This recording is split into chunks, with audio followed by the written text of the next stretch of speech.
Welcome to the Long Take Review, where four college professors talk film, providing insight, not assigning homework. I'm your host, Jen Sobchak-Bankard, and I'm here with more than a few Oscar hopefuls. First, he just won SAG and turned the tide of the Best Actor race. It's P.T. McNiff. How's it going, P.T.? I don't want to be working in academia or podcasting, things where it's like, hey, keep this thing alive, even though no one cares about it anymore. I'm doing great, Jen. How are you? Way to be topical. I'm doing great. Cringing a little bit after being reminded of Timmy's most recent blunder.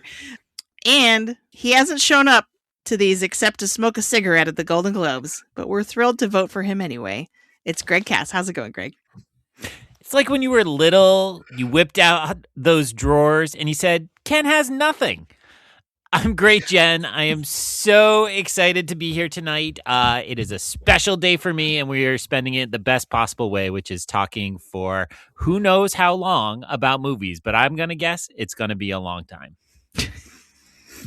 Yes, and first of all, stop the presses. Happy birthday, Greg. It is your birthday. Hey, thank you so much. We contractually not sing the happy birthday song because we can't afford it, but in our heads, we're singing it. Happy birthday. Oh, it's not Greg. public domain? No. Someone owns the rights to it. That's weird. That's why you don't always hear it in the movies anymore. Because people are like, or it'll just be to you because they don't want to sing the song. Right, it's not enough to be copyrighted. Wow, jerk move, whoever owns that.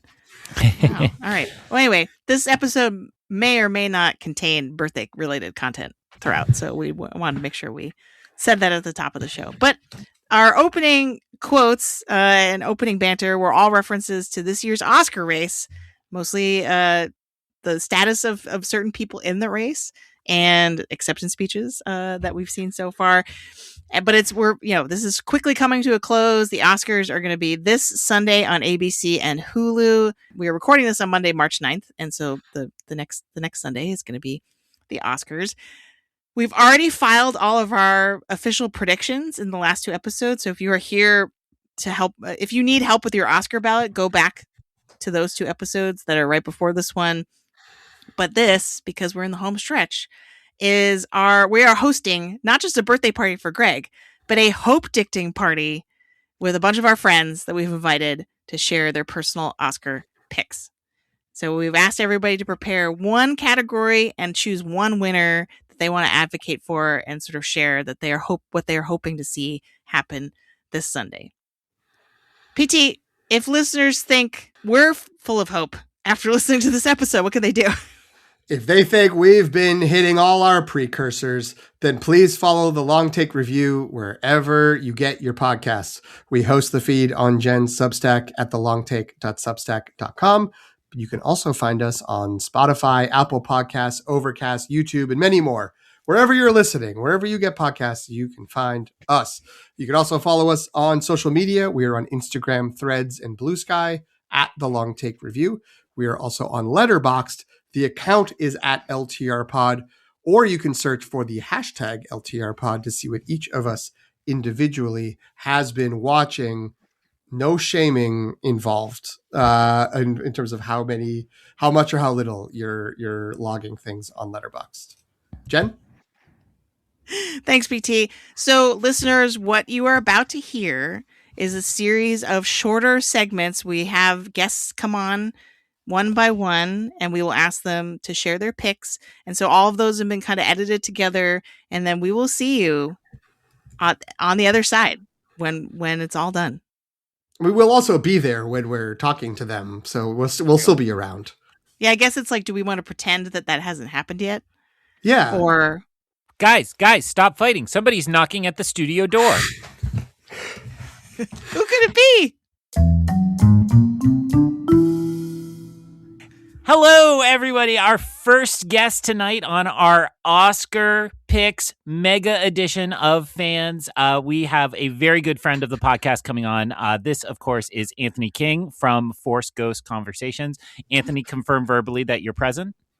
I'm here. Yes. For those that don't know Anthony and his show, we have all appeared together in different combinations and solo, I believe, on Force Ghost Conversations, which is a show focused on Star Wars, Lucas, Spielberg, and adjacent properties. So I've been on talking about John Williams. PT's been on talking about Back to the Future. Jen recently was on for something I forgot. Force Awakens anniversary. Yeah. So it's a great show and people should listen. And Anthony, you have been such a big supporter of the show. It's long overdue to have you here. So thank you so much for being here.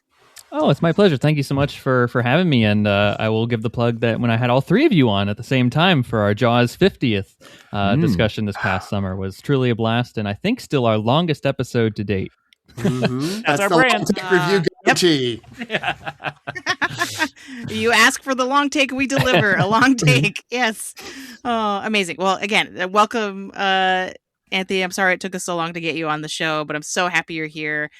Just to, this is an Oscars hype episode, essentially. So to get us started, can you tell us a little bit about your relationship with the Oscars or what you like about it or anything that can help our audience get hyped up for the Oscars? Well, this is my favorite time of year. It's this award season kind of rush. I think a lot of people experience a post holiday season blues, but I actually am like, finally, let's get to the good time of the year with the Golden Globes and Critics' Choice and BAFTAs and all of that, because this is a really fun way to start off any new year. And I just love Hollywood, and it's really a harken back to like this old time, like this. It's maybe the glory days of Hollywood that some might romanticize and whatnot, and it's like it keeps in that fun tradition of rewarding people for their wonderful work that they've done over the years, and it just makes sure that art stays at the center of conversation. That's something I've always appreciated from it over the years, and as I've gotten older and gotten the chance to see more and more of these films, and I just come to appreciate the journey that there's more and more, and the whole 2 months plus that it is now of going all the people that are nominated going to like dinners and what scandals will come out as they're trying to promote one film over another, and it's just so fun to keep track of all that stuff. So it's a blast, and I hope that more people get on board with the fun Oscar-ness of it all, as it really is a fun season to celebrate all things cinema. I want to interrupt with a question. Thanks, Jen. I think, Anthony, you might be the person I know other than me who's closest to completing all films. So the question I have for you is, how close are you getting, and what's proving to be like the ones that are going to prevent you from getting them all? So I like Greg was saying, I do my best. It's unfortunate that I don't live in a city like Boston that just has like Iranian film festivals that make it really, convenient to knock off some of the stuff. True. So some of those like documentary and live action shorts and those types of things, the international films really are the sticking point year after year. I will 100% try my best every year, though, to get the Best Picture nominees. For some reason, Sentimental Value has been that like white elephant that I cannot get to. But finally, it's been released on Prime for anybody that's trying to catch it for rent for like $5 now. They reduced that rate. It was like $30 like a week ago, and now it's really, really affordable. So we're finally going to splurge on that this weekend, because I was like, am I really going to have to wait till the Criterion Collection if it comes out in April to get a chance to see that? So thankfully that doesn't happen. But also it was oddly enough streaming for free on Delta Airlines. So yeah, for a while that was the only place you could find it streaming, and we actually did take a flight, my wife and I, from North Carolina to Florida, and it would have been about an hour, and I was like, well, we could watch half of it and then just kind of leave it hanging for the rest of it there. But the speed right now run is each of you, one of you starts at halfway through and the other one starts from the beginning, and then you just piece it together as it unfolds. Oh, 100%. Yeah, and then we'll just she gives her book report, I give my book report, and then we'll figure it out at the end of all things there. So that's the last one of like the best pictures that I need yet. I just knocked off Secret Agent 2 days ago, and it's been a really fun journey the entirety of the way. Awesome. I'm really excited for you to see Sentimental Value. I am too. I mean, I wish I could travel back actor in time noms. I I this is one I've been so excited for, and maybe just because of its elusivity, I've maybe hyped it up more in my head. But ask me Saturday night how I think about it, and I'll give you. I finally get to listen to your episode too, because I don't spoil myself, right? I get to the part where Jen says, "All right, spoilers now," and then I pause there. So finally, I'll get to finish the rest of the episode and see how many Andor references there are. Fewer than promised. Yeah. Greg may have overhyped that a little bit. They're quality. They're quality. They're just maybe aren't. He made it sound like the whole episode was all Andor all the time. The movie's good enough that you don't want to only reference Andor. Yes. Take it that way. It stands on its own. Absolutely. All right. Well, so you're have the honor of being our first guest as we're doing this kind of anthology style episode. And so for listeners, we've asked everyone to prepare one category and one winner that they are hoping in their heart of hearts will win this coming Oscar Sunday. So first, Anthony, give us the category and then I will read the nominees. Okay. Well, what I really in my heart of hearts wanted to do was somehow go back in time and make the Academy nominate Tanya Maria from The Secret Agent for Best Supporting Actress. But because that didn't happen, I have to reevaluate everything that I've done in my life to this point here. So we're going to look at Best Cinematography for the Academy Awards. Ooh. Okay. I can hit it. I have it up if you want. PT, take it away. I mean, I don't mean to take away from you, but the nominees in Best Cinematography for Frankenstein, Dan Laustsen. For Marty Supreme, Darius Kanji. For One Battle After Another, Michael Bauman. For Sinners, Autumn Durald Arcapa. I'm not making sure I'm trying to pronounce that correctly. And for Train Dreams, Adolfo Veloso. Also maybe not pronounced correctly, but I apologize to all the great nominees, including Idina Denzel. All right, that joke just won't die. That was at the Actor Awards too. I know. Part of the opening number. Anyway, Anthony, I'm on the edge of my seat. So who do you pick as your winner for this category? Yeah, so I firmly believe that One Battle After Another will win this, and it's deserved, right? I will not be upset if when Sunday comes and they're like, "Hey, here the award goes to Michael Bauman, One Battle After Another." This is probably going to be the awards this will be the Oscars that probably is most known for, like One Battle getting the most wins. That's probably my prediction here at the end of the day. But I think, as many of you know, I feel like I'm on the train of Train Dreams here. Yeah. And like, this is the film that I'm like, where's the long take review episode about Train Dreams? I got my sentimental value. I got all these other ones. When is Train Dreams coming, Jen? So this is my time to shine on this podcast here to talk how I would, if I were a voter, I would have picked Train Dreams for this category here. It is an absolutely beautiful and astonishing film. Arguably, it's the best part of the film is the cinematography, you might say, right? It can be a slow, oftentimes depressing, sad. It's a whole gambit of emotions kind of movie. And I think a lot of the storytelling, because there isn't, Joel Edgerton's character doesn't have many speaking lines in the movie, one might say. It's just told through visual storytelling, so much of this. And the fact that it was filmed in 29 days out in the Pacific Northwest on location, not in a green screen. The way that it captures the beauty of the forest at all times of the day, and they're just dealing with all that natural light and the photography of the moving picture and image that comes out of this and comes onto your screen. I don't want to say that I think, well, I will say it actually. I think Netflix is definitely not known for having like the best cinematography across all their films or even the TV shows. I think that's because of largely, I think, the mandate that they have to shoot on digital and whatnot. But you don't really get a whole lot of variety, and I think sometimes you can say things seem a little samey. This film does not look like a Netflix film. If you were to just put it on, I go see it in the big screen, right? I would never think that this was made for a streaming platform. This was made for the big screen, and it just shines from start to finish there because of how beautiful it is and elegantly shot. Can't argue with that. I'm really sorry we never got to review it before the Oscars. I mean, yeah, we definitely had it slated. It was going to be Sentimental Value, Secret Agent, Train Dreams was the progression, and then I think we got there were some illnesses that got not passed between, but were hit at different times, the hosts, and we we tightened up the recording schedule, unfortunately. We could still talk about it afterwards. Although I don't know if there's going to be a lot of wins to celebrate between Probably the two not movies anymore. we didn't Yeah. cover. We could do it. This had Oscar buzz style. Which movies blanked, Mhm. and then use as an excuse to review. This had Train Oscar Dream. nominations, but no wins. Yeah. The look back, but I mean, I love this movie as well, and I love the cinematography. And if I had a vote, I would also, I think, vote for it.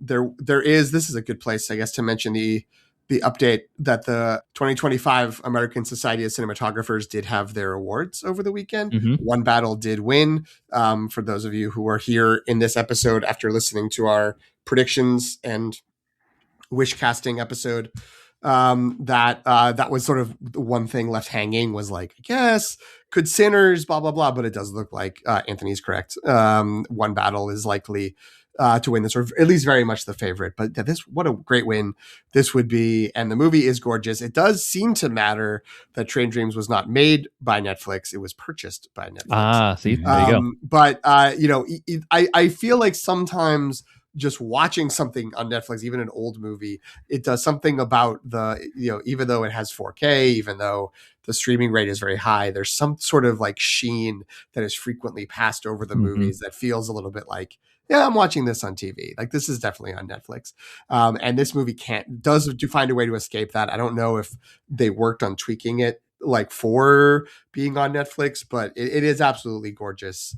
And I, unfortunately have not had a chance to see it in the theater, but from the people I know who have, there's film prints that are out there, and there's also digital ones. This is, again, speaking to the to living in a city where this is helpful. It helps to live in New York or LA, where Netflix owns theaters and keeps playing the movies in the theaters to get qualifications. But I know people who have gone to see at the Egyptian here and say on a film print, it's absolutely incredible. So this is a great pick, and it's a gorgeous movie. And I'm not surprised a Malick man like Anthony was here for a very Malick-inspired cinematography approach to telling this story. Do you have a favorite shot, Anthony? Or Vista? It's that kind of movie. I can't really specify to shot. Spoil it, I think the end sequences where it's him in the airplane, I think are just, it sums up how the film kind of goes, I think, in some way. It's like the thesis statement at the end. So, without spoiling it, so hopefully people go watch it probably before the Oscars come out, or, before you guys cover it in some capacity. That would be my favorite shot of this. But, the whole, this is one of those movies where you can just pause it at any moment, and it's going to be like, oh, I could frame this and put it on. People wouldn't even think that it's from a movie. They just think, hey, you went and traveled to like Washington State or something like that, and you just blew up a picture that you took and put it on the wall. And that's arguably a testament to how great the cinematography of this movie is. I think that's dead on. And in my mind, I'm thinking about the kind of golden hour light of those early idyllic home sequences, and then the kind of cold, stark loneliness of those later scenes. I just want to put in a plug that I also love this movie. It's one of those movies, like if this was like the Nomadland year, you could imagine Train Dreams like, sweeping so many categories. But because it's such a crowded year, I do agree with your kind of diagnosis that it's a little underseen and a little underappreciated even when you do see it. It's certainly not a Netflix movie you can put on and fold laundry. Like, you got to lock in to really be into it, and I think that made it suffer a bit. So get it out in theaters, Netflix. You're leaving money on the table. Well, and to your point there, Greg, it seems like Netflix has decided to back the horse of Frankenstein in terms of the marketing money, and we some of us watched the Actors Awards this past weekend, and Frankenstein was like getting a plug for your consideration during every pseudo commercial break that they threw in there, and Train Dreams got none. So they really are backing the one horse from Netflix being Frankenstein in this upcoming race. Good point. Yeah, and I think once Joel Edgerton didn't make it into actor, I think that was when they officially gave up, because it's hard to campaign a movie if it's not multiple. Like, if it doesn't have a performance tied to it that you can push. But yeah, it's tough. But it is hanging in there. I mean, at this point, with ASC is the right American. That's what you American Cinema. Or American Society of Cinematographers. Yeah, that's right. I was like, it can't be C. But I think since that's been announced as One Battle, this is a case closed situation. But before then, people kept being like, well, what about Train Dreams? So it hung on in this race for a really, really long time. Apologies to Brazil, I guess, is what I'll say to follow up on her. Well, and it won the Critics' Choice for cinematography. So to start the whole season of awards, right, we can't forget that it was a contender for that. Yeah, see? Oh, yeah. Train Dreams like basically dominated the Indie Spirit Awards, right? Yeah. From what I remember. Yes, feature, director, and cinematography, and Joel Edgerton was nominated for lead performance. But I think Rose Byrne won because it's not, a combined category. I can't remember if we mentioned this in our predictions episode when this came up, but my favorite shot is of the shoes embedded in the tree. Mm-hmm. Which is a poster that has been up in my AMC at least, and it's gorgeous. It's a nice poster. I'm sure you can find it online, listeners. So, all right, Anthony, absolutely fantastic pick, and thank you for raising the Train Dreams banner and fighting on. Just so our listeners know, if they're interested in finding you on Letterboxd and on other social media, and where's the podcast? Yeah, so I finally get to plug my Letterboxd once. It's ForceGhostPod, I think. I don't know how you find people on that platform. I don't know how I found you all. It's a miracle. But if you can somehow maneuver your way around Letterboxd, then yeah, ForceGhostPod is the place for that. And you can figure out my very unique way of scoring films on that. I think skews the Letterboxd rankings for things. So yep, that's where you can find me there. And then of course, Force Ghost Conversations is the podcast. You can find us in any place where you can find a podcast platform these days. And we'll have many of you back on the show at some point in the near future. Mall Shadow Lord's around the corner, so who knows? You may be getting some calls. And yeah. Force Ghost Conversations just on every social media platform too. So that's where you can find us if you want to continue the conversation. Awesome. Right. Thank you so much for being here. We'll see you again in the future. Go enjoy a little moody music with some shots of the Pacific Northwest. Thanks, Anthony. I was going to say, now I got to get you a hat. That's what you need. You need Joel Edgerton's hat for that movie. I do.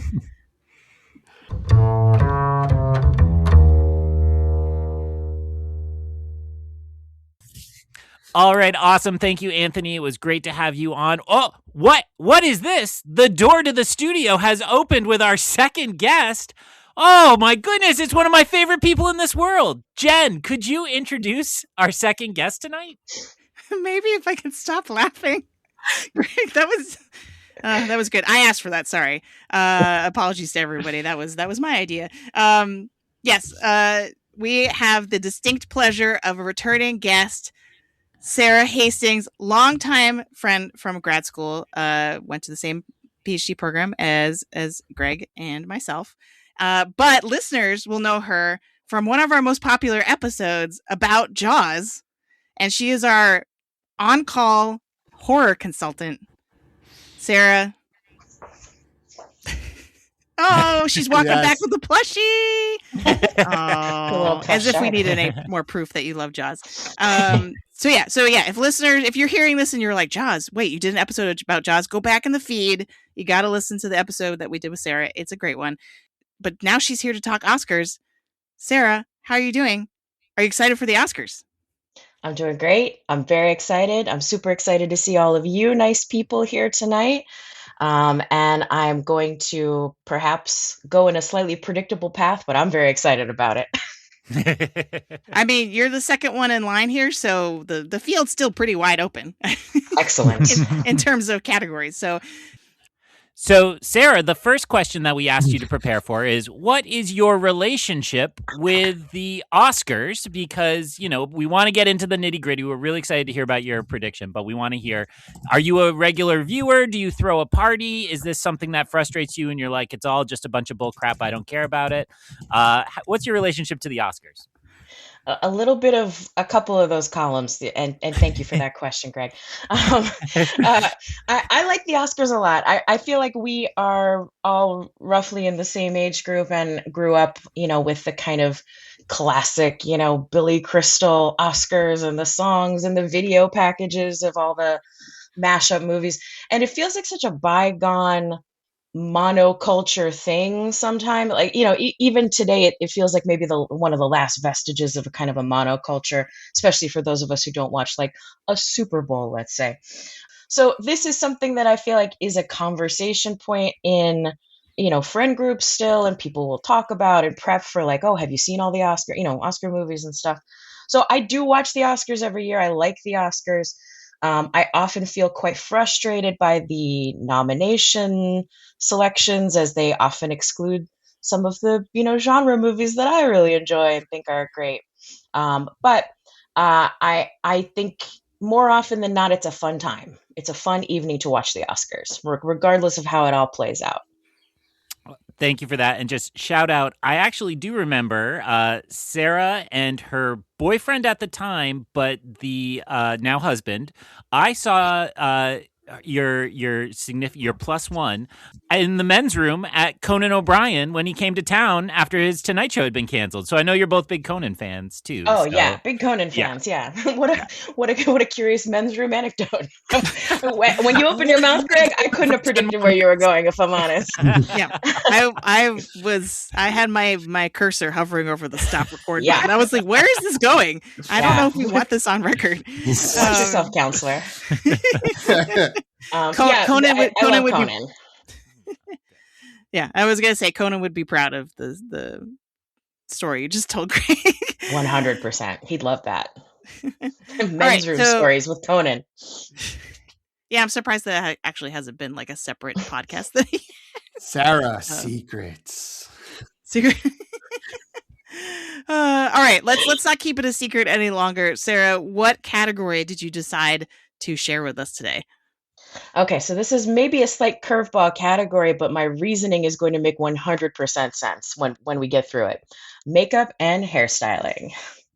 PT, would you do us the honors of reading the nominees? Absolutely. The nominees for Best Makeup and Hairstyling, and I apologize because there's too many names per category. I won't read the individuals. They all did wonderful work. The movies are Frankenstein, Kukuho, Sinners, The Smashing Machine, and The Ugly Stepsister. Sarah, wow. Who do you hope would win? I can't imagine which one is the one that you're going to pick. But which one are you looking at? So let me have just a smidgen of runway here before I get to my actual choice, which you all already know, I think. This is a great year for horror movies, with Sinners doing so incredibly well in nominations and hopefully in wins.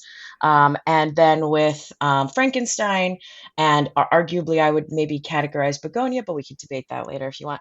And then the movie that I hope wins this category, even though I don't hold out great hope for that, is The Ugly Stepsister, which is a movie that I really, really loved this year. And I think it is certainly one of the best horror movies that came out in the past year. I think it's a fun movie. I think it's a gross movie. I think it's a weird movie. And I also think it's a movie that has like a lot of important themes and messages to it. So I know Greg has seen it. I think PT has seen it. Jen, you have not seen it probably. I have not. That's okay. But I think during our last episode, I asked Greg, can I see it? And he was like, oh yeah, it's not as bad as The Substance, which I did find it. So I'm gonna contradict that. Yeah. She's not seeing it. It's off. It's off. The whole thing. You should see it if you want to see it, but I would say so here. I think putting this movie and The Substance into conversation is, I think, a great move, and I think that is the correct move. Right? These are really parallel movies in a lot of ways, but whereas The Substance is sort of big, heightened, gonzo, like, French New Extremity, like, this is gross, but it's not gross in a way that is as realistic as The Ugly Stepsister is gross. Everything that happens that's gross in The Ugly Stepsister is a thing that could legitimately happen. Like, a person in The Substance, a person crawls out of Demi Moore's body. That's not going to happen. You're not in danger of that, right? Actually, this one time in a men's room. Conan Confessions. But everything that happens in The Ugly Stepsister, a version of that is a real thing that could happen to you. And that's a I good will point. not lay out a lot of the specifics here because that might get into spoilery territory.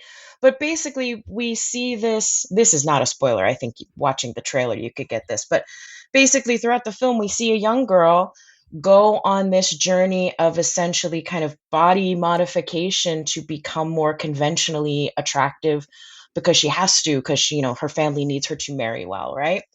And so she goes through some, let's call it disordered eating behaviors, and she gets in, something happens to her nose. That's in the trailer, I think. There's a whole bunch of stuff that happens in this movie that is at least roughly equivalent to real things that real people do to their bodies to become more desirable and to have more currency on a sort of, sexual marketplace, basically. And so to that end, I think it is more of a kind of harrowing journey because, like, you're watching these things happen. You're like, "Dude, that's a thing that could happen." I can imagine what that would feel like even. Whereas I think in the substance, there's a slight remove there. Like, I can't imagine what it would be like to have somebody, unstitch my back and crawl out of it, right? Like, that's not I'm an imaginative person, but that's like a little outside of my ken. So for that reason, I think it might be a little more severe of a watch for a lot of people. Jen, I would say watch the first 20 minutes. And if And you're then still decide. feeling down, like keep Okay. going. But the ending is like a lot. There's a lot happening Okay. at the end. So just be prepared, like hover that finger over the pause button if you need to like take a minute. But Yeah, I think it's a great movie and very appreciate worth the watching. Okay. Yeah, I definitely appreciate that warning. I mean, I'm definitely in between what you're saying now and what Greg said on our predictions episode, kind of pitching the movie. I really do feel like I should see it because I often, when I'm talking about genre with my students, reference the original like Grimm's fairy tale version of Cinderella, which involves mutilating your feet and stuff like that. I'm like, it's so violent. yeah. It's so gross. So I feel like I have to put my money where my mouth is with that and actually see this movie. And then also it's like so interesting thinking about the Disney Cinderella, where it kind of has taken what you're talking about and then separates it. So it's like, well, Cinderella doesn't have to change the way she is. She's naturally perfect and her foot slides right in. Whereas it's the stepsisters that are like kind of like cramming their feet in and it looks all gross and stuff like that. So I'm in. I'm gonna try it. Maybe that'll be my like last attempt to view a Oscar movie before this weekend. It's a really, I think, very well done and beautiful movie. Like, it's beautiful and grotesque at the same time. Like, the opening title sequence, also not a spoiler, this it means nothing, but like the opening title sequence is like this scroll across this long banquet table where we've got this gorgeous mix of like rich, like, dishes and foods, and then like also grotesque stuff like mixed in there, and it looks really cool and weird. And that's like what the movie is, right? The movie is this mix of sort of beautiful and grotesque in a way that I think really amplifies what it's trying to do with the story. And I'll say one of the reasons I think this is a deserving winner for this category, even though we all know it's not going to win, is that the makeup and the hairstyling is deeply necessary and impactful to the story, right? So like the girl in the story goes from having actual, like they put prosthetic padding on her face to make her look sort of rounder and more youthful and like, a little chubby basically. And then they take that off when she ends up losing weight and they make other changes to her face. So like there is prosthesis throughout this whole movie, even when you think like, that's just like a girl I'm looking at. And the other kind of body modification stuff, wow. I mean, there is a couple scenes here where I'm like, wow, this looks so real and so cool. And like, I kind of don't know how they could have done this, but they did it and they really went for it. So I think it's a very deserving winner for how central that, body focused stuff is and how well executed it is. Take that, Jacob Lordy. Yeah, I mean, no shade to Frankenstein. I like Frankenstein, and I think it will win also. But it is. I mean, to not to put Sarah into just the horror box, but it is funny that this movie, it's not going to get the recognition. It's like occasionally you get that movie especially in this category in makeup and hairstyling. We were referencing it recently, I think on the predictions episode.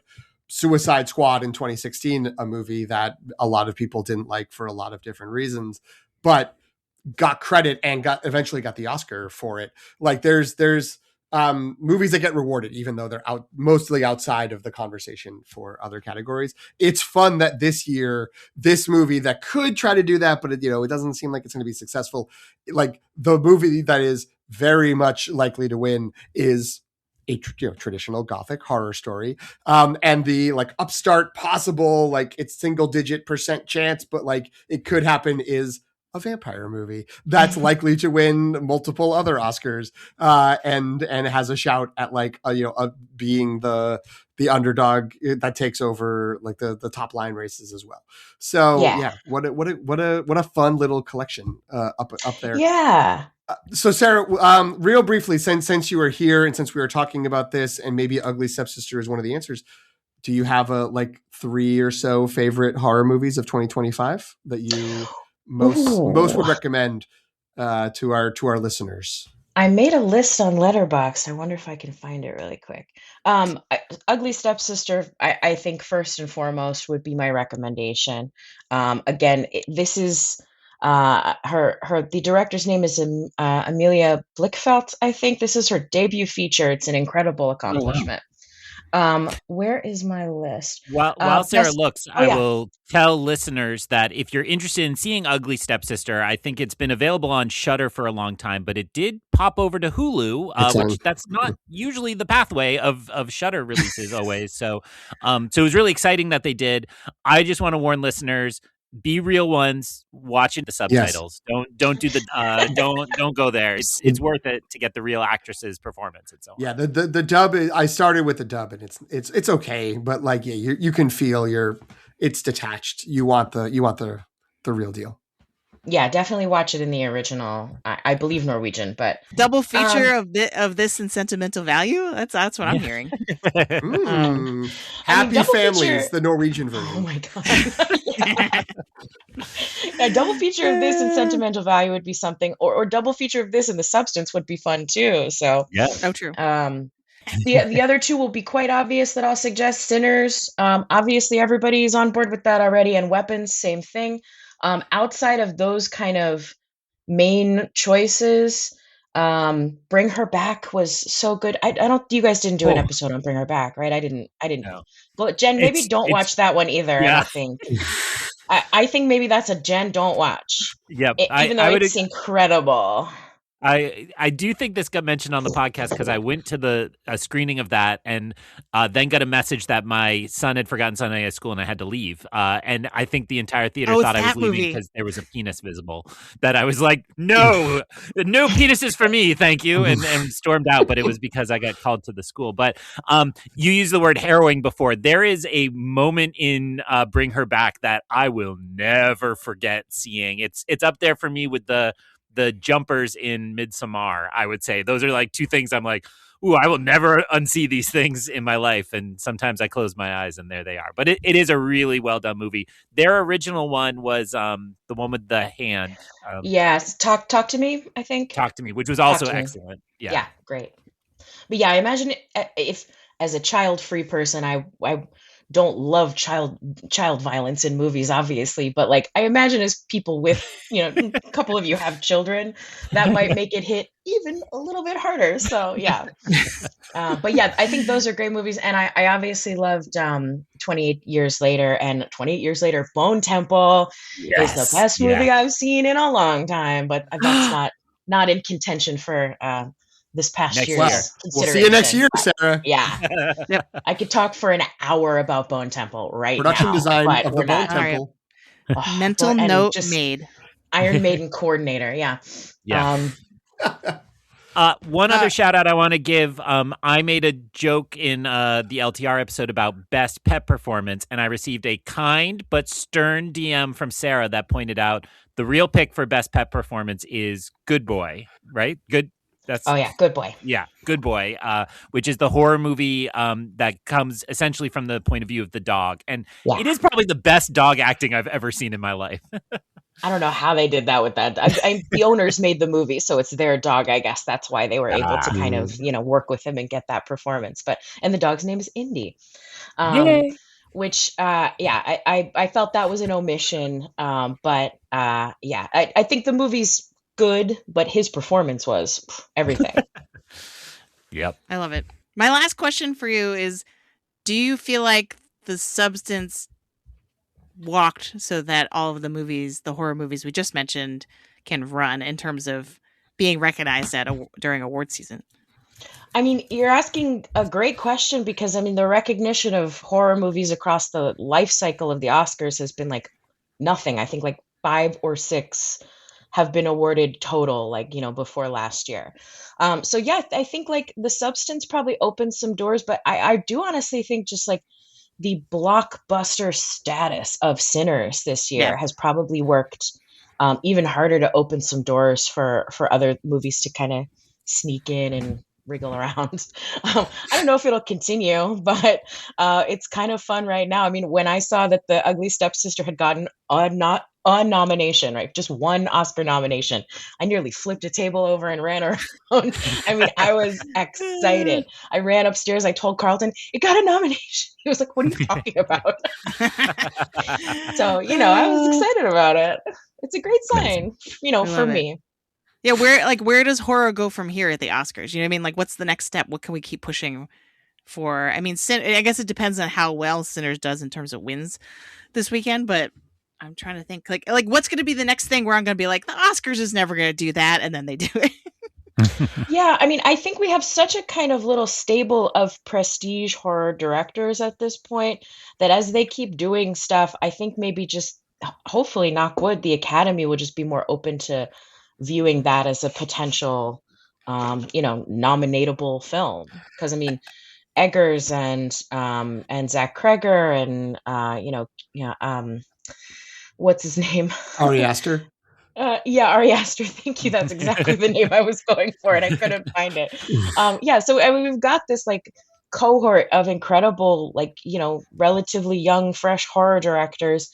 And I think they'll keep making stuff in that vein, probably. So I think we'll keep seeing what we see, but I think hopefully we see some inroads that horror is not just a kind of relegated genre space. It's actually a little bit more viable. I think the next mountaintop, which in theory could be ascended on Sunday, is an acting win in one of these horror movies, and Incredible. It could be Amy Madigan. Yeah. But Demi Moore couldn't quite get there. I know. Crime. Doesn't seem like Amy Madigan, but it did a crime. It could be. Well, I mean, I like Mikey Madison's performance in Enora, but that's okay. No, I do same. But I mean, I feel like Demi Moore, that was a career, it was performance, right? And we have Anthony Hopkins and Jodie Foster in 1992, but that was many years ago now, even if some of us are forgetting. That's not like a decade and a half ago. That was actually much further back than that. Yeah. So I wonder if, it's justice for Demi, it's justice for Toni Collette. It's going to be one of those, like, justice for Toni Collette. Get them up on the mountaintop of actually winning. Yeah, I mean, Toni Collette, the Oscars should take a wheelbarrow full of awards over to her house and just be like, hi, we're really sorry. We don't know what we were doing. We screwed this up. These are just backdated Oscars for you, and we love you, and we're sorry. Amazing. Well, Sarah, thank you so much for giving us our horror fix. This was a great conversation. I'm glad you could join us for this episode. Is there anything that you want to plug? Or if I know you like to stay a little incognito for listeners, but anything at all you want to give a shout out to before we go? I mean, I've got a chaotic Letterboxd presence where, again, it is mostly horror films. I don't even know what my profile name is. It's probably Sarah with an H-E Hastings, all one word. So yeah, that's not much of a plug. But get those follower numbers up. Yep. Yeah, Letterboxd is the best plug that you can make on this show for sure. Yeah. I mean, I don't always remember to log all my movies, but I'm doing my best. Awesome. That's right. See, Greg, it's normal to not log every single movie you see, or to forget. Letterboxd shaming. Ooh. Yeah, I get that all the time on the show. Anyway, thanks so much, Sarah. Happy Oscar Sunday. Happy Oscar Sunday. Yay! Bye, Sarah. Bye. And we've got yet another great guest. PT, who's here? Well, we're welcoming in as a first-time guest of the podcast a longtime co-worker and friend of both Jen and I, and also Antonio, not present here, but a colleague here at USC who is a relatively recent listener because she only just found out we don't just talk about Star Wars, which is a very fair assumption given her knowledge and history of interacting with both Jen and myself. It is Leah Pate. Leah, welcome to the show. Thank How you. are you so doing? much. I'm good. Thank you so much for having me. And I just want to mention that I did walk in on the two of you and a few other people on a late Friday afternoon in the office playing Dungeons and Dragons once. Yes, that's correct. So given that, with all the Star Wars, I just thought this was like a fantasy-based thing.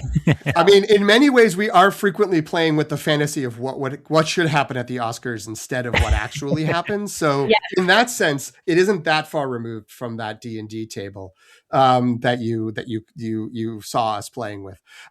So, Leah, what's your history with the Oscars? What kindled your interest? What bothers you about it? What do you love? What do you not love? What's your life with Oscar? Okay, I have watched the Oscars as long as I can remember. Like, it was a big deal at my house. And I can remember in high school, even like organizing parties. I know my senior year, The English Patient came out, which I had read that for AP English and then seen it in the theaters and loved it. I was like all gung ho and had a bunch of people over to root for The English Patient. This may be why I didn't get asked to many dances. And I mean, I can remember in college, like, rushing through a midterm to get home to watch the Oscars, what would have been my freshman year when Titanic was up for everything, which I did not like particularly, and I did not want to win. But yeah, no, I watch it every year. I'm always in a pool. I try to see most things. I love the dresses. I love the fashion. I'm a big documentary person, so that's always a big category for me. Okay. And I think that one of the things, I mean, I like that in my efforts to see things, it takes me to things that I wouldn't necessarily have seen. I dislike the way that certain primarily actors, I guess, get kind of an aura around them as being good and keep getting nominated when I don't think they're very good. I personally find Leonardo DiCaprio to be a cinematic abomination. Wow. Like, okay, we'll give him this. I did actually like him in One Battle After Another. Okay. And then I liked him in What's Eating Gilbert Grape. So 2 films, like 30 years apart. That's the bookend. The first and last recent nomination. Yeah. Fine. Right. So it's like, I'm like, why does he get nominated over and over? Just because he's friends with Martin Scorsese and knows like about Italian neorealism? I don't understand.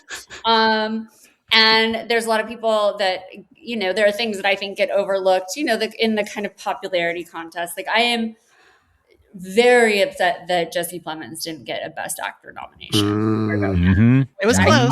He almost did. I know, but he didn't get nominated. I actually think it would be, for me, in that category, which is not my category, would be between him and Wagner Moura for The Secret Agent. And I can't believe Leonardo DiCaprio has a slot over Jesse Plemons. I don't know. I don't know about the Leo slander, but I do love that you are quietly saying LA Confidential forever, which maybe is not what your pick was, but LA Confidential forever. Sorry, Leo. No, I love Leah. I love LA Confidential. So good. What a great movie. Okay, well, Leah, what is your category for this year that you would like to talk about? Best Picture, The Secret Agent. Okay, excellent. Well, Greg, remind us what is The Secret Agent up against? I don't care. I want to hear the take because it's such a good one. But I will say, so in case listeners have forgotten, Best Picture nominees this year are Begonia, F1, Frankenstein, Hamnet, Marty Supreme, One Battle After Another, The Secret Agent, Sentimental Value, Sinners, and Train Dreams. Why is it, or let me rephrase, why should it be The Secret Agent, Leah? A few reasons. One, I think it is a very important film. I think what it does really well is it takes a very serious topic that people need to be educated on, which was like essentially the South American dictatorships that were, we had, this one is set in Brazil, but we had it also in Chile, Argentina, and largely the United States was behind them. And I think that it takes like a very political situation, a very important historical event, and makes it small and accessible. And I think it's kind of got something, I think it's beautifully shot. The cinematography is astounding. The soundtrack is amazing. It's just all of the elements, I think, really come together super well. And I think it does it's got an element of surrealism, which I think what it's doing is, have you guys seen it? Yes. Okay. So the surrealism as political allegory, I really like. So I don't think I'd be giving anything away, but there's a part in the film where it appears that a leg that has been cut off is going around attacking people. And what that really is like a metaphor for the way that the secret police were harassing dissidents, were harassing queer people. And it's so over the top and kind of funny in the depiction of this leg going through, and yet there's this pathos to it. I think Wagner Moura's performance is so subtle. There's a moment when so the basic premise for people listening is the main character, who is Armando / Marcelo, because he is he's actually not a political dissident. That's the funny thing. He's just a professor who stood up to a businessman, but the regime is so corrupt in 1970s Brazil that just pissing off the wrong person puts your life on the line. His wife and this businessman have a kind of confrontation. So he's essentially on the run. I mean, that is the premise of the film, is that he is on the run from, we're not sure if it's a government, and we turn out it's not even really the government. It's just some rich businessman with government powers, essentially. And he's up in northern Brazil living in a house of other sort of people, none of whom you have a sense of why they are in hiding. Like, these are not people that you get a sense were like big political dissidents or rebels, which was really the case at the time, is that there were so many people who were disappeared under these dictatorial regimes that were just normal people who were part of a labor strike or something like that. And so I liked that it didn't he was not a huge hero. He was not some fighter for human rights. He was an academic.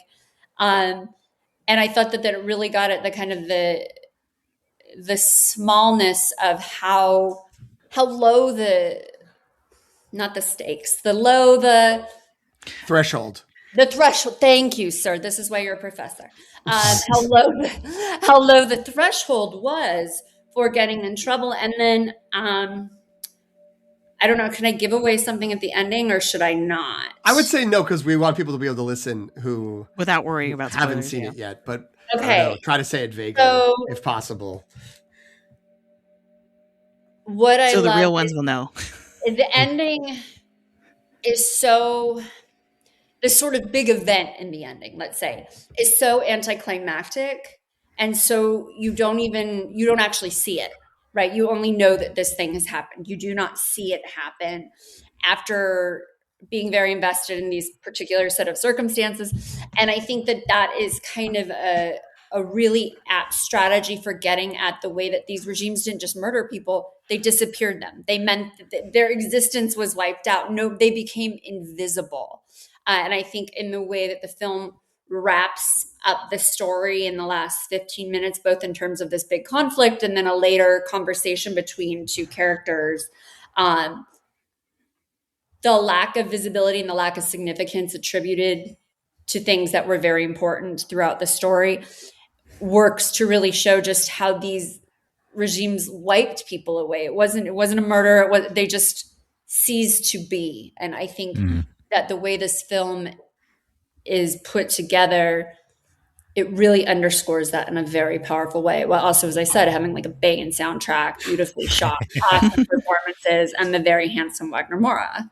So. Yeah, and it really captures, there's like an effortless cool to, I think, the period and to kind of like Brazil as just a culture too, right? That really comes through. You want to move there. You're like, that looks cool. Yeah. Except for the disappearing part. Right. You know, I don't want the totalitarian government. I do want the fashion, the clothes, the music, the vibes. Well, I looked it up, and actually, the water that town is on has more shark attacks than anywhere in the southern hemisphere outside of Australia. Okay. Wow. That is a good transition to be adding. I think everything you said was very well stated and absolutely true. I think this is one of the best movies of the year, no doubt. And I will say it is also the only good sequel to Jaws. So it's that's very important if that's going to lead people into being into it. And I will note you mentioned. Obviously, Wagner Moura is so good in the central role. The cast assembled around the people in that house, just all the little folks, all the little characters that Old crop lady up. who's running the whole thing, the anarchist. Donna Sebastian. She's great. Apparently, she stars in a Burger King commercial in Brazil now. I saw a promo that they're playing in Brazil for the Oscars where she is portraying Aunt Gladys from Weapons. And so it's her doing like tying a string around a stick and saying like, watch the Oscars Sunday at whatever time it is in Brazil. So I will just note that for, to plug, if listeners want to go back to listen to the LTRs, which is our own version of the yearly awards, there were, I think, at least 3 different performers nominated in the featured performer category that we created for this movie, because there's so many good 1 or 2 scene performances from people who got. Did you choose? I'm assuming Don Sebastian. I actually don't know. I think that we decided she was in the movie too much to be featured. She would be supporting, but it was Udo Kier. It was Wagner Moura's wife in the movie. Oh, she's great. Who was incredible, and I believe there was someone else, and now I can't remember. Was it his father-in-law? Maybe. No, because I think he was around too much. Whatever. Or the sugarcane worker, or not? It would be the gas station guy from the start of the movie. He was I good. take him. Who I think was in there. Anyway, you can also listen to the debate about what does it mean to be a featured performer versus supporting performer, and a problem of content created by me. But yeah, I think this is a great choice, and I would endorse, as would the many people of Brazil and fans of Brazilian cinema who would be very excited if Secret Agent won any of the Oscars, because it might walk away with nothing, unfortunately. I think Sarat is probably going to win Best Foreign Film or Sentimental Value, which I thought was boring. Oh, okay. First person in the world, Jen knows this because we had offended me. So I watched it with 2 of our other colleagues, and all 3 of us were offended by it. I was like, this is so sexist and gross and Manic Pixie Dream Girls circa 2021. So that director, I just don't vibe with his deal. So Sentimental Value could win for Best Foreign, but I think Secret Agent should win. But if not Secret Agent, then Sarat. Really good too. I was going to say that I love that you didn't say I want the Secret Agent to win an international feature. You went right for Best Picture. Like I love I love that. I mean, it got nominated. It's in there, right? Like it's a legitimate. I think should be considered a legitimate contender. Nominees are better than the Best Picture nominees this year. It is kind of nice that we are trending more towards. There's more spots in Best Picture open potentially for international films. It's great. Right. And then you get and I'll just throw in that they were very accessible this year, which isn't always the case. So, I think there's a lot of hand-wringing about Neon doing so much of the releasing, but they get them out there and, at least in big cities, and most of them are streaming now. So people are getting to see them. I think Sarat is the last one kind of arriving at general release, but Sarat was playing briefly to theater in Santa Monica for like a week. And that's the only opportunity I've had to see it since it came out. I want to say in May, maybe. And I also just want to give a plug for my second choice for Best Picture. It's also sure, why not? I mean, Begonia. I don't understand. I'm sorry. Hamlet was cute, whatever. Frankenstein was fine. But like Begonia was such a risk. It was such a balls to the wall, like insane, committed. I mean, and that ending just knocked me out. Like, I don't understand. Again, I'm upset about Jesse Plemons, and I don't understand why that movie hasn't gotten more, because I liked it much better than Poor Things. But I think that is the answer. Poor Things won 4 Oscars a couple of years ago, so folks are like, Yorgos got some. He's fine. Sit down, honey. Sit down. And also, I think that there were people who reacted poorly to the way that unfolded. I loved it. Again, I don't know why in Leah's segment I'm doing the plugs, but you can also listen to our Begonia episode in which we talk about how great it actually is and that folks need to step up and get involved because it's a really good movie. So I hear you. Are you allowed to tell me what your best picks are? Or are you saving this for another? Again, there's another episode that you can listen to where we spent multiple hours talking about it, but ending with sort of what we did collectively agree with One Battle After Another being the win, which we know as a Leo hater, you're probably not going to be on board. I am a P.T. Anderson lover. Okay. Boogie Nights is my single all-fight. Oh, wow. This is a very complicated Oscar season for you. Yeah. It is. I mean, Paul Thomas Anderson, I love him, and I do like One Battle After Another. I did not like Inherent Vice at all. And in fact, I recently watched it because I was like, I'd had a few drinks the first time I saw it. So I was like, maybe I was just too tipsy to follow it. And I was like, no, this is wrong chemical. Yeah. I didn't like it. And then Phantom Thread, didn't love. Obviously, There Will Be Blood is outstanding. But Boogie Nights, I mean, when I was 18, I saw it in the theaters and I walked out shell-shocked and it has stuck with me. So Paul Thomas Anderson, I would like to see win. I like One Battle After Another. It could have been cut by half an hour, I think. And someone could have played Leo's part maybe better. Wow. He did okay. He was okay. He was fine in this, as the stoner dad. But I liked One Battle After Another a lot too. I was not emotionally moved by it in the way that it takes for me to really love something. That's fair. I want the alternate timeline where Philip Seymour Hoffman lived and could have done that part. Just imagine. He would have been so good. We also Nights grown up, yeah. We also needed at least 5 more movies where Philip Seymour Hoffman and Jesse Plemons played siblings or relatives of some sort because they what's the there is a movie where they are The Master. They in The Master. Also PTA.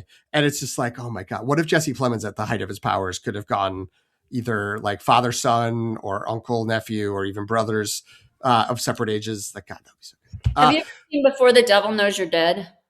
I haven't seen that, but I've heard he's incredible. I've seen the clip of the big scene of Philip Seymour Hoffman, but I need to see the whole movie. He's amazing in it. And Ethan Hawke is in it. And I'm going to be snotty. Everybody's going to listen to me she's such a hater. But I feel like you see Philip Seymour Hoffman acting and then you see Ethan Hawke.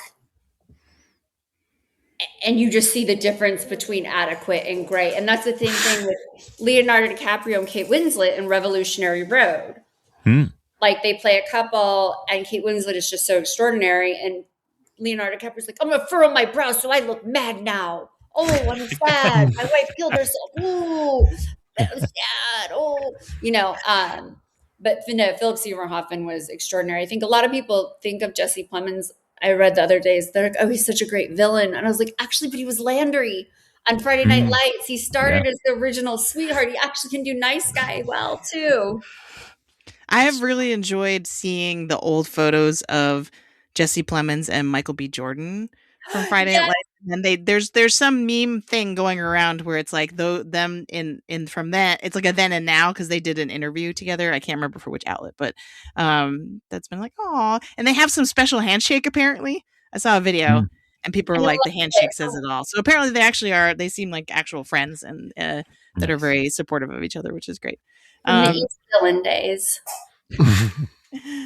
Leah, this was incredible. We're definitely going to have you back on the show.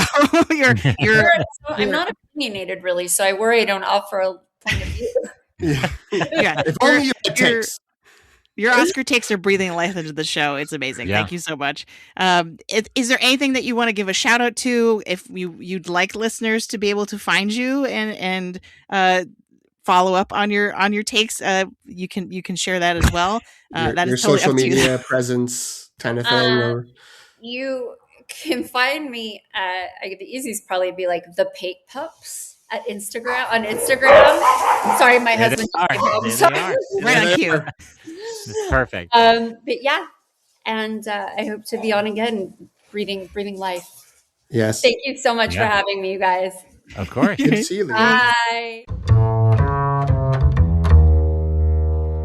Well, we have another guest banging at the door, demanding to be let in, saying, I also have takes around the Oscars. There they are. Let's open it. Jen, who's at our threshold? It is my good friend Rosario, and only recently discovered listener of the show and strong competitor in our vote. They need to rebrand that. It's hard to remember what the name is. Movie Fantasy League. There we go. The Vulture Movies Fantasy League. Rosario, welcome. Do you want to unmask yourself as and reveal to our listeners who you, because they also might be in the league? Yeah. What is? How do you remember my name? Is it? I think it's one. It's one award after another. After another. One award after another, and and I got into it because listening to you guys, I heard about this movie fantasy league. I was like, what? There's what? I'm in a fantasy football league that I've been in for like 30 years with friends. So that's about my extent of knowledge of fantasy leagues. But the idea of putting it to the Oscars would seem like a no-brainer. So yeah, and I haven't checked the standings. Greg and PT probably are more because I got out of the running long ago and then kind of checked out because I was like my roster's not going anywhere. But Rosario's nipping at the heels of somebody who's in the top. It's right. He and I have been fighting for third and fourth place. Right now, we are recording on the Monday. Right now, I'm in third. He's in fourth, but we flip back and forth basically every time they update the scores.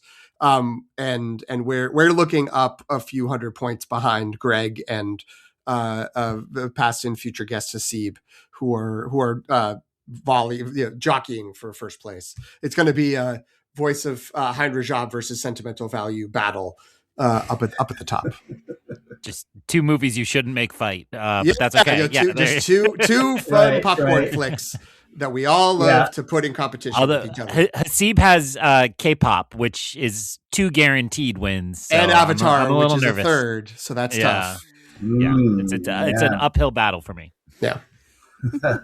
So as I mentioned, Rosario is a friend of mine. We have a mutual friend. Actually, I don't even know if Rosario knows this story, but our mutual friend Hamilton is actually why I became obsessed with Oscar predictions, because he rolled up to an Oscar party that I was at with no preparation, hadn't seen any of the movies, and then scored higher than I did. And you can guess that I've like put a lot of work into it, and then he beat me. And so since then, I've been like really determined. It was my villain origin story where I'm like, now I'm determined to be the best Oscar prognosticator there is.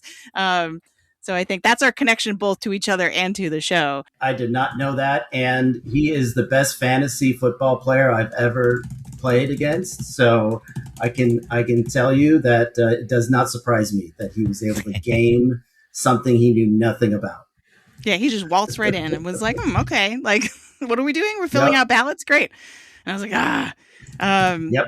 Anyway, so first we want to kind of start off our conversation with, can you share anything about your history with the Oscars? So why are you excited about the Oscars? Have you been watching it a long time? Anything like that you want to share? Yeah, I've been watching my whole life, and then when you asked me to be on, I thought, like technically, when did that start? Like I don't even know. I was looking at old ceremonies, not actual ceremonies, but just like who was on and who won, and I realized the first Oscars I really remember was in like 80. That was when Kramer versus Kramer won, and at the time, here's where it gets serious. Here's where the podcast gets a little bit dark. This is just a warning for those sensitive listeners. But my parents were going through a divorce at the time, and so I think they took me. I was like 9, and so they were like, "Oh yeah, this is a perfectly good movie for a 9-year-old." There's sex, there's nudity. There's like tons of stress. It's like, this family falling apart. Yeah, this is what we're going through. So yeah, this sounds good. Let's do this. And but anyway, I love the movie, and it won, and it was a blockbuster. And, so I think I was kind of hooked, on the Oscars from then on. Then the following year was Ordinary People I saw. Mm-hmm. And I did see that. Also about a troubled family. I'm from Chicago, so set in the Chicago area. So I probably felt like I had no choice, not consciously, but I probably felt like, oh, this is my thing. And then my wife and I met when I was 19. We were in college, and she wrote in the dorm, dorm magazine. She wrote that her perfect date was dumb jokes in old movies, and that's pretty much all I had to offer at the time. You're like, this is perfect. Amazing. Match made in heaven.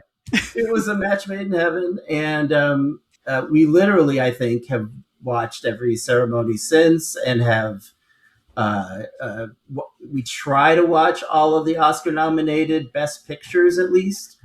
And I think we've probably seen about 90% of them. Sometimes we don't get to all of them. In fact, I think we still have to see Frankenstein. It's a little long, so we were a little intimidated. We know the story already. It does break nicely up into two parts. I shouldn't be saying that. I guess like Greg and PT are probably staring daggers at me to first even suggest. I was going to say the exact same thing. There's a midpoint that is a clear, you could stop this and come back and watch the next hour and a half. Or hour 15. For those of us who watch too much TV, does it divide into 4 parts? That's can you make it into 8? No, probably not. Frankenstein limited series. I did note in our Frankenstein episode, you could watch both James Whale's Frankenstein and The Bride of Frankenstein from the 30s in less time than it takes to watch Guillermo del Toro's Frankenstein. And that, I'm not saying that's better, but that's also an experience one could have. He wanted to luxuriate in the story. What can you say? I understand. So, Rosario, I'm really excited to hear what category you've brought for us. So just say the category, and then we'll have Greg read the nominees, and then you can very dramatically reveal your pick and who you want to win that category. So what category did you choose for us today? I like the dramatically reveal. I'll have to think of something real quick to make it dramatic. The Best Supporting Actor is the category. The nominees in the 2026 Oscar Awards for Best Supporting Actor are Benicio del Toro, One Battle After Another; Jacob Elordi from Frankenstein; Delroy Lindo, Sinners; Sean Penn from One Battle After Another; and Stellan Skarsgård from Sentimental Value and Andor. Rosario, will you please open the envelope? And the winner is I can't remember who they said instead of Moonlight. What was the I should La La Land. It was La La Land. La La Land. La La Land. Benicio del Toro. That's actually wait. Hold on. No, this is standing ovation. Let's go, everybody! That's right. That's right. Yeah, don't look disappointed, everyone else. So Benicio Monserrate Rafael de Toro Sanchez. That's who I'm voting for. That's the guy. That's how they should be campaigning him. We've been doing this all wrong. True. I think so. I think if he had really gone, I don't know. Oscar Isaac gets that. Guillermo del Toro is saying his full name all over the place. Every Q&A, right? He's like says it the whole thing, and people cheer. So yeah. All due respect to PTA, that's why he's not Guillermo del Toro. He doesn't read into the law full family name. It. Yeah. Does Timothy say Timothy? Like, is he like? Is he? He doesn't have like. Does he rhyme it with ballet? Is that the question? Yeah. All right. Moving on. So I love One Battle After Another, and I don't know where I am in the order here of guests, but I understand not all of the guests like Leo, and I was Bob for Halloween. Hey, yes! Well done. Nobody knew who I was. Absolutely nobody. But anyway, we would have known. You would have known exactly. Real heads knew. That's right. I feel like I already stumped for Leo, so I gotta stump for my boy Benicio. I don't think he has $50 million in net worth yet, so I gotta. He gets a little bit of love. He needs more yachts. But he needs, yeah. So so Benicio del Toro's, he's Puerto Rican. My mom was born in Puerto Rico. So I identify as Puerto Rican. My father's side of the family is Mexican American, and he's playing. This I'm not quite clear on. Maybe you guys can clear this up. I'm not sure if he's playing a Mexican American or if he's playing an undocumented Mexican, or if he's playing a Puerto Rican who just happens to be in an area like El Paso, which would just be absolutely insane. But anyway, whatever he is, I identified with the sort of ethnicity of the character, and it's shot in El Paso, so that dojo and the downtown, so much so that my wife and I are like, is that El Paso? That's El Paso. Because nobody knows El Paso. It doesn't get depicted on the screen very much. And my wife's mom's family is from El Paso, so we've gone many times to that area. So, kind of like when I was talking about Kramer versus Kramer, I felt like seen on the screen. Like this is like me feeling seen on the screen. I'm like, wait a minute, there's a guy who's like me, and he's in an area I've been in. Why are they even filming there? I don't know. But you know what? I have since I have family in El Paso, I gotta tame it down in the El Paso.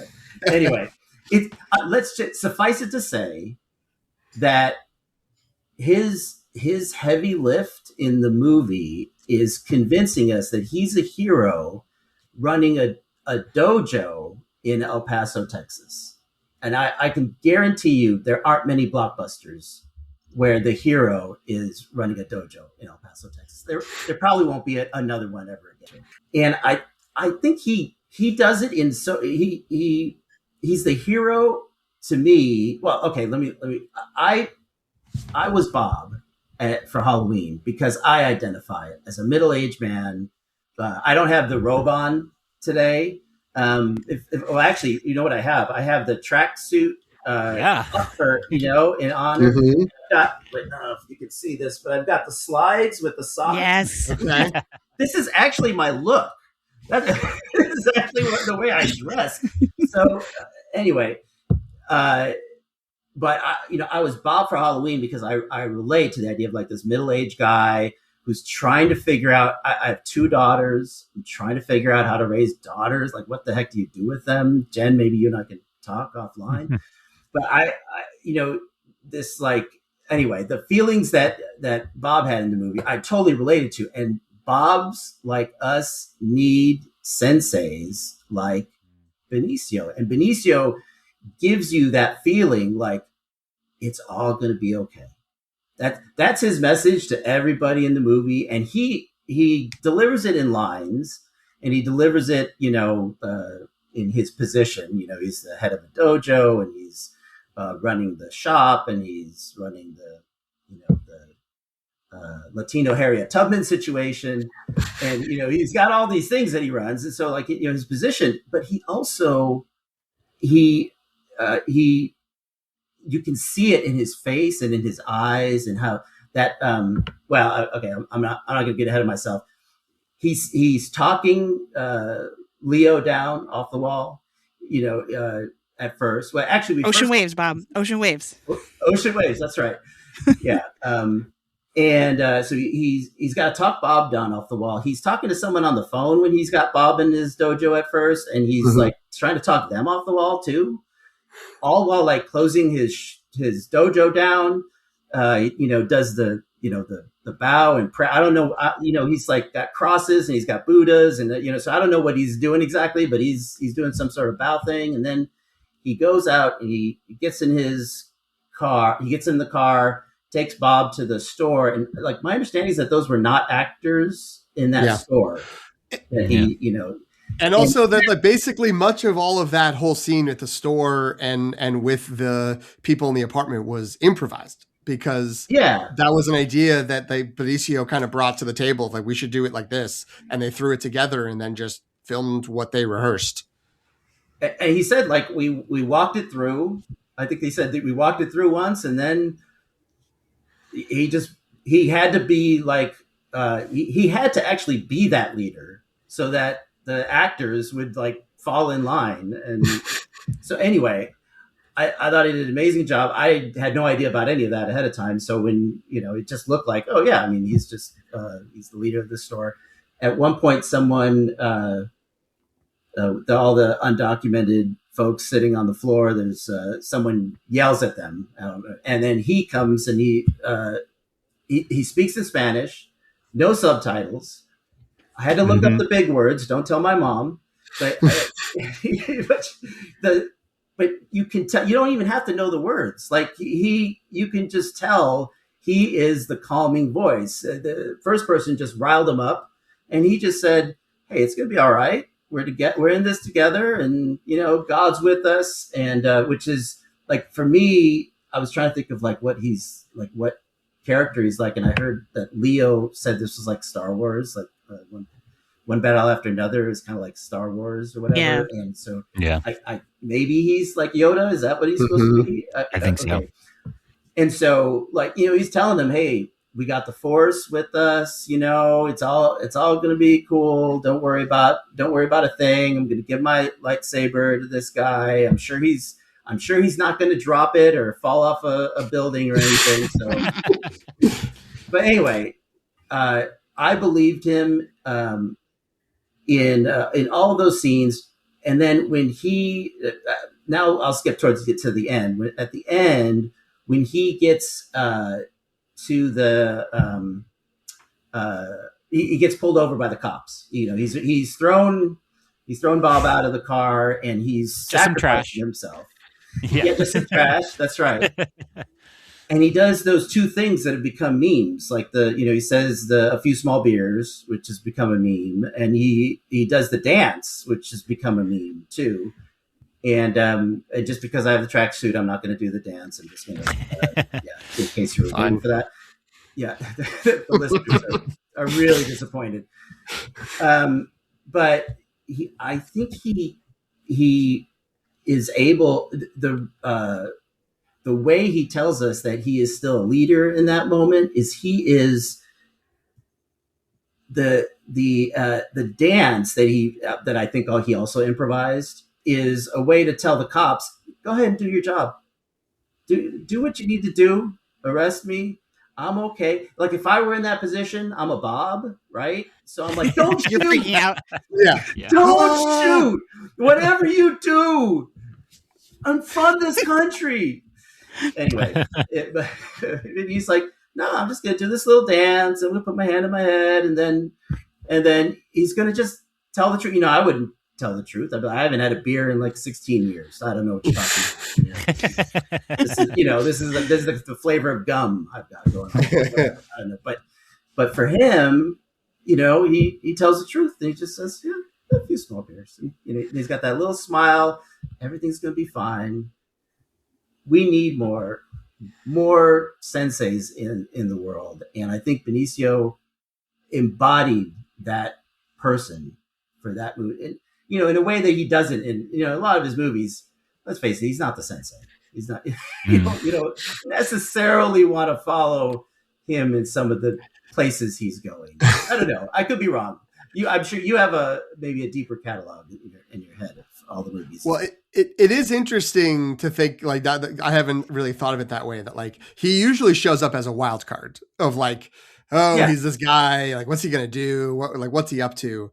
And you're not sure if he's good or bad. Yeah, and it's interesting to have him show up and just sort of be like, I mean, I guess because he's Benicio del Toro, when the first time you see the movie, you're like, what's this guy's deal? What's he gonna be up to? But then you watch the whole thing and you're like, nope, he's potentially like the moral center of the whole story. And the one that maybe is the person who's doing the most productive work of all the sort of efforts being spun out of all the different people in the different areas. He's the one who's just on the ground, plugging away, making it happen. And in all the ways you were talking about. So that's a great pick. And we all know, I mean, as I may have heard somebody say earlier, Leo couldn't have pulled that off. I mean, it's only Benicio. Benicio's pulling this one. Yeah. Benicio could have been Bob. Leo couldn't be Sensei. There you go. Yeah. Well, I I have been on record all season saying that Benicio's character Sensei is the heart and soul of One Battle After Another. So I thank you so much for validating. That's right. I didn't I've remember been- you saying that, but I know you have heart and soul for movies. You like picking out the heart and soul. I've stolen that from Christopher Rosen, formerly of Gold Derby, Okay. now of Prestige Junkie. But I think it's so apt when you kind of try to pick out who are the sort of like favorite characters or performances from a movie. Who's the heart and soul of the movie is always a great question to answer. So, that was so well said. I really don't have it. Where were you during Benicio's campaign? Like that. So we just need to replay what you just said, and then he might be winning instead of Sean Penn now. All he needs is to say his full name. I think if he says his full name, he wouldn't need me. He might need a little AI. Those two things. He'd be good. Did you look up whether he was undocumented or not? While you were talking, I could not find any confirmation. So Wikipedia describes his character as the community leader of undocumented immigrants. It does not say one way or the other if he is also an undocumented immigrant. Then there's a very much less reputable wiki site that's like Hero Wiki or something like that said he is of Latin American descent, potentially Puerto Rican. So you've got an in. You've got like. So if we want to go with that, I think we can. I think we can run with that interpretation. But yeah, it's weird. Like the internet is weirdly cagey about Sensei. Yeah, they don't know where he's from. And it's weird that it hasn't come up. That seems to be a big part of the movie. I defaulted to assuming that he is not necessarily under threat of deportation because he's so kind of public facing and front facing. In his work. I did too. But there's one little hint that he might be, and that he's got when you first see him, he's got a Superman poster in the background. It's this Japanese Superman poster, and Superman's like the ultimate undocumented alien, right? Mm-hmm. I like he's so, and he's kind of like the Superman. He's the one kind of saving the day, acting as the hero in all of his scenes. So possibly there's a little hint there. I don't know. So best Superman movie of 2025 is One Battle After Another, you say? Whoa. Interesting. I could take that. Jeez. First we had The Secret Agent is the only good sequel to Jaws. Now you're saying that this is the only good Superman movie from this year. I'm cooking. I've got my own little side stove over here. Well, the dog from Superman should be, they should have the pet category. I don't know if you've had this on your podcast, that they need a pet category, and the dog needed, if there were a pet category. See, Greg, people like him. If there were a dog in the movie, I'd be on board. But there's just a CGI monster. So, I want to offer the highest compliment I can. I am secretly still hoping Benicio del Toro still has a chance. He's so much more deserving than Sean Penn. But I just want to add in that you articulated what is so great about him so well. It actually made me more retroactively mad about Phoenician Scheme. That I was like, oh, that's the energy he needed. He should have been Sensei at the center of that movie, because it's degrees off, but enough degrees that it matters. So very well, good case, and I appreciate it. Yeah, I don't know. Well, I kind of looked up like what supporting actors, like how long they're supposed to be on the screen. Sean Penn's pushing that number. I mean, he's like right at the top of that number. Benicio del Toro, I think, had like 10 minutes. He's got 10 minutes. He's a to truer make his case. supporting. Yeah, that's a real supporting. I did hear, and now I can't remember which of the discussion shows that I have listened to recently talk about. It might have been Prestige Junkie. We always talk about how in supporting actor in particular, the Academy does really like to reward villains, because that, it's the antagonist, and that's kind of inherently a supporting performance. And it's just kind of usually a delicious, like, people get to savor that. And so, like, looking back over time, there has been a lot of villain roles, in there, which is why they're like, maybe that's why they're ultimately leaning towards Sean Penn as opposed to the guru support person / That's why heart and soul. Yoda never won. Is what you're saying? Yeah, I mean, Alec Guinness empty-handed. Frank Oz empty-handed. Mark Hamill in The Last Jedi empty-handed. We all know what these wins should have been. It's conspiracy. Yeah, I get it. Yeah. Well, Rosario, thank you so much for joining us. This was a delight, a treat. If there's anything you want to give a shout out to or plug, or if you would like listeners to be able to reach out to you, where can they find you? Well, first of all, it's my pleasure to be here, and and I'm just happy to be nominated. But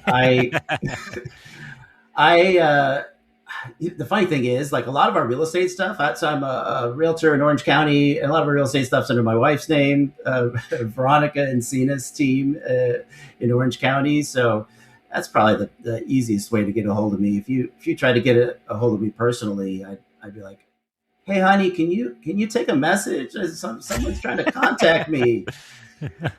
So anyway, good man. I appreciate it. I think that was the right play. That was well done. Is that the right play? Yeah, I think so. Yeah, beautiful. If you're listening, honey, I love you. Amazing.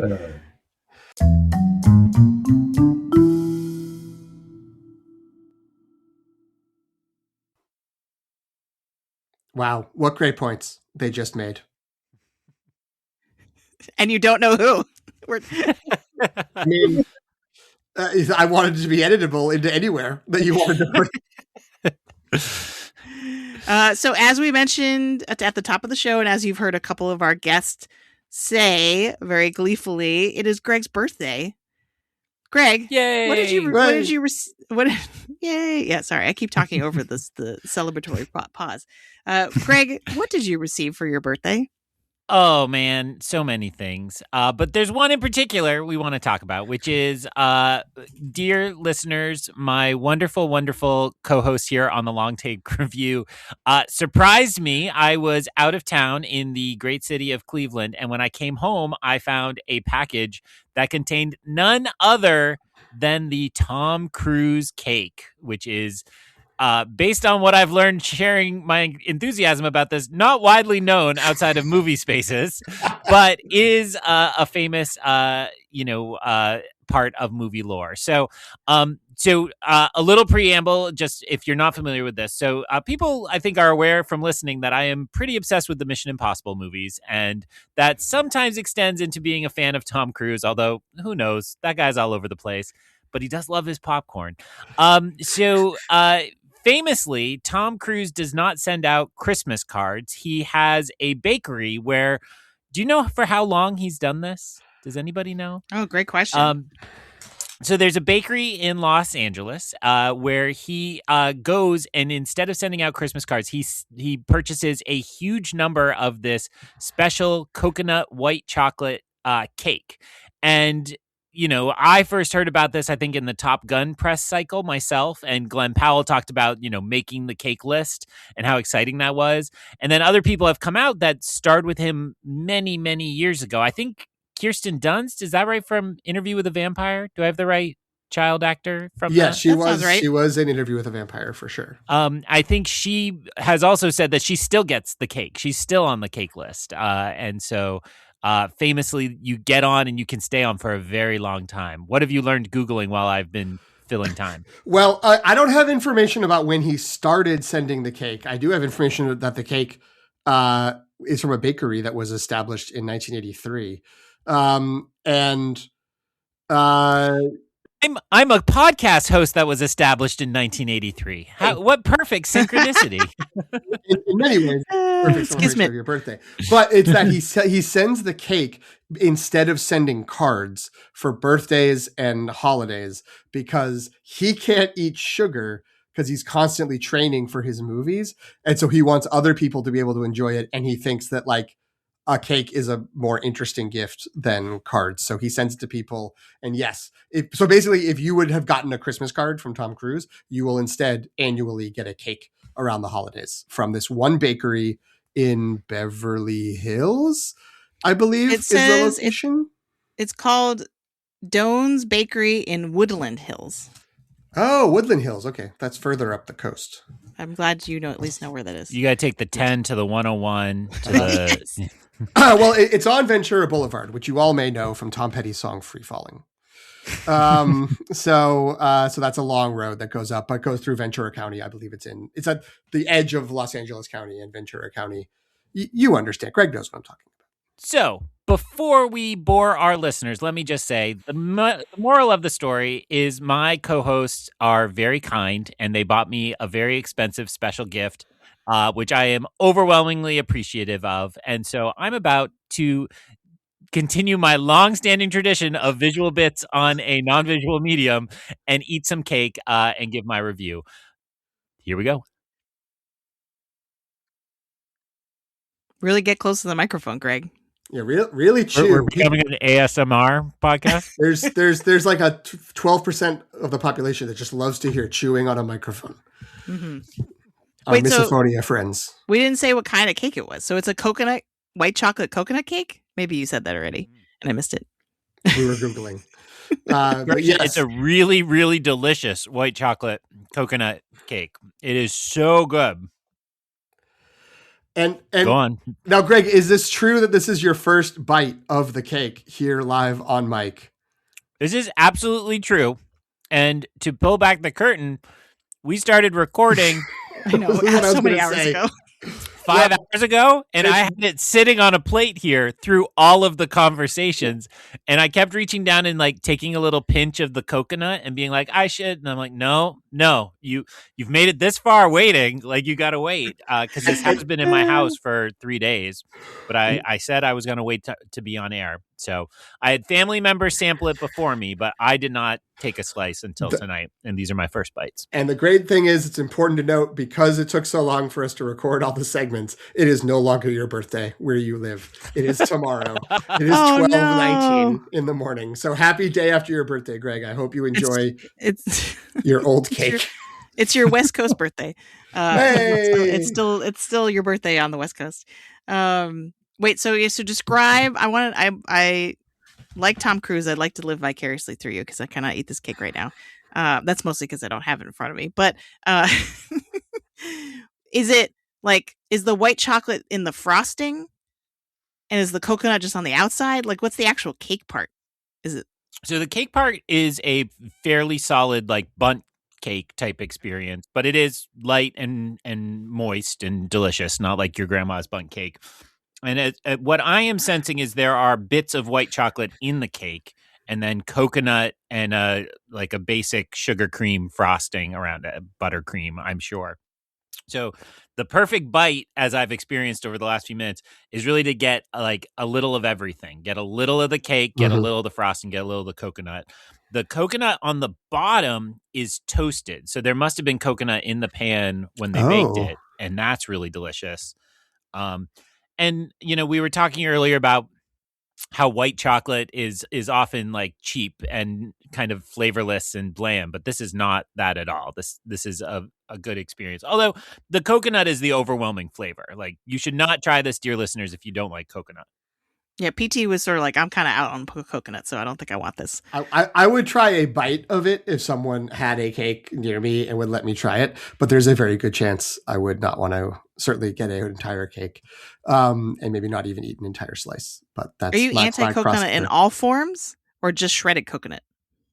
It's like coconut flavor as a dominant flavor is just what I don't find particularly enjoyable. Now, maybe because this is such high quality ingredients and is so well constructed, I would be into it. And I've grown like better over time about like coconut as an augmenting flavor, like not being like, I taste coconut, therefore it's bad, which is a very like kid like behavior. When I was a kid, I definitely thought that, and now I've been like, okay, that's fine. So perhaps this would actually help my evolution into just accepting coconut and being willing to embrace it, because it's, again, spoken of as being of such high quality, including by our friend and esteemed birthday colleague, Greg Cass, right now. I'm going to reverse my previous stance. I think the frosting is the white chocolate, and I think I got a couple kind of clumps of frosting at the edge, so I thought it was in the cake. But I think the cake is just kind of a straight cake. Okay. And Very better good. than Jen's grandmother's cake, you said. Way better than Jen's grandmother's Wow. cake. Okay. Like I don't understand where that comment's coming from, but okay. I think it was of a generic Yeah. This ain't your grandma's whatever, and then we're making it about you now. Which is me. So I'm gonna endorse. This gets the Greg seal of approval. I'm very picky, and I will just say again, thank you to my dear colleagues. Actually, I'm gonna go beyond that because let's just say something very true. Going to the movies for me personally is actually a pretty lonely experience. Like I go by myself a lot, and no disrespect, going to the movies by yourself is fun. And until we started this podcast, I really just annoyed everybody in my life and tried to get them to talk to me about movies, and nobody would. So I do want to say genuinely that doing this podcast is a real joy. And, as I age another year, it's wonderful to think about the long conversations we have ahead with my three beloved colleagues. I'm including you, Antonio, wherever you are tonight, maybe working on a Lord of the Rings project for your child's school. Jen didn't see those texts. I'm just realizing. What are you talking about? It's genuinely been such a thrill to get this show off the ground and to share it with our three co-hosts and all of you listeners. We are in the middle of what turned out to be a really cool evening of movie parties and movie discussion, and it's the absolute best way to spend my birthday. So I love it. I love all of you, whoever you are listening, even you, Antonio, who had a Lord of the Rings project to get done. So thanks to everybody. Happy birthday, Greg. Happy birthday, Greg. Yeah. And we appreciate you too. Keep eating that cake. Yeah, you've earned it. All the late nights and everything. Yeah. You're always here. You're always down to record. It's amazing. The new thing, instead of your hair getting increasingly crazier the later we get, you need to just eat more pieces of cake after midnight. It's you're a reverse Gremlins. You're just after midnight, I have to eat or else I can't continue podcasting.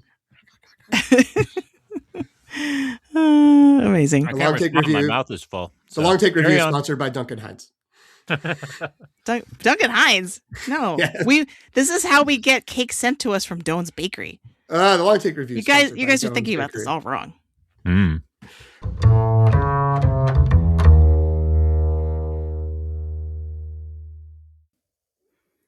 All right, up next, I don't know, we should have prepared and brought in some paparazzi because a huge podcasting celebrity just walked through the door. Greg. Woo! Wait, Sean Hayes? This is getting out of hand. Sorry, I just watched Running Man last night, and I'm like, wait, Sean Hayes is in this movie? However, he is not here. I don't know who you're talking about, but I am here with a cup of coffee, and I know, of course, my wife, I'm on the clock. However, I can fill. You want me some time? I can fill for you tonight. Thank you. Well, let me do a full introduction. And this look, I'm known on the podcast as the one who says a lot of dorky, silly things, but this is real. There is a very short list of people who, if those people were not around, the long take review would not exist. And number one on that list is our guest, who is a first-time guest, and is the one who got second-time guest. The Dune with Friends. Dune with Friends. I forgot about Dune with Friends. All right. So it is a very short list, and making his second appearance on this podcast after our very famous, nigh unforgettable Dune with Friends episode is the one and only Greg McLaughlin of the Rebel Base Card. And seriously, listeners, I had done some podcast appearances before appearing on his show, but he's the one who got me comfortable, kind of built me up, gave me the confidence to think I could do this. He got Jen interested. We both thought we could do this. Greg taught us a lot about what to buy for mics and how to do the software. So it is with great pleasure that I introduce Greg McLaughlin of the Rebel Base Card podcast. Greg, what are you doing on this show? Welcome I have no idea what I'm doing on this show, but nor do I understand. I'm like, who is this person who introduced you to the thing that I always go back to is Jen was doing the long take Substack. I mean, Jen, I think introduced me to Substack, but I remember, when we had a chance to meet at Celebration Anaheim in 2022, and I was like, I drugged the poor gal over. I'm like, Mark, Fantha Trex, this person, get them now. That is all, and I'll leave because everybody else. But I would just say it's been a pleasure to watch the whole crew And especially going into like an Oscars discussion like this, where, I have seen my own movie habits as I am, starting to age up, really change. I mean, there's one thing with streaming and with regular movies, but I have seen my habits changed, and I would say that I depend more now on this show to tell me what's happening, because I don't know what's happening. I looked at the list. I looked, but the dive I kind of took in to kind of prepare for this was interesting, and I'm kind of excited to talk about this a little bit. So just say, and also happy birthday, Greg, man. Thank you. It's been, I don't know when this is coming out, but it's been a pleasure. I mean, I remember our first show together, and then everything has come since. So what an introduction. Greg and I's first show together, I talked to him as if my camera were on, and I kept holding up things and showing things, and my camera was not on. And he just played along with me in my bad tech ways, I believe on Skype at the time.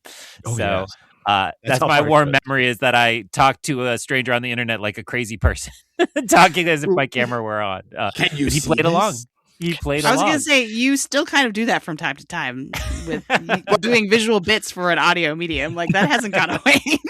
But I like that he was doing visual bits like with no without video. the visuals. Yeah. Like, yeah. Just totally alone in my basement.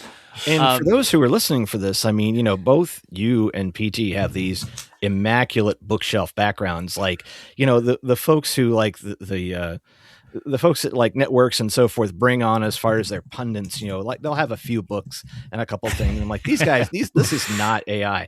They bring the goods. Jen and I look like we're trying to get away with doing this. And we're just in any place that is quiet until we're found out and discovered. And then the jig is up. You're just like, all right, we gotta turn back to reality. But at any rate.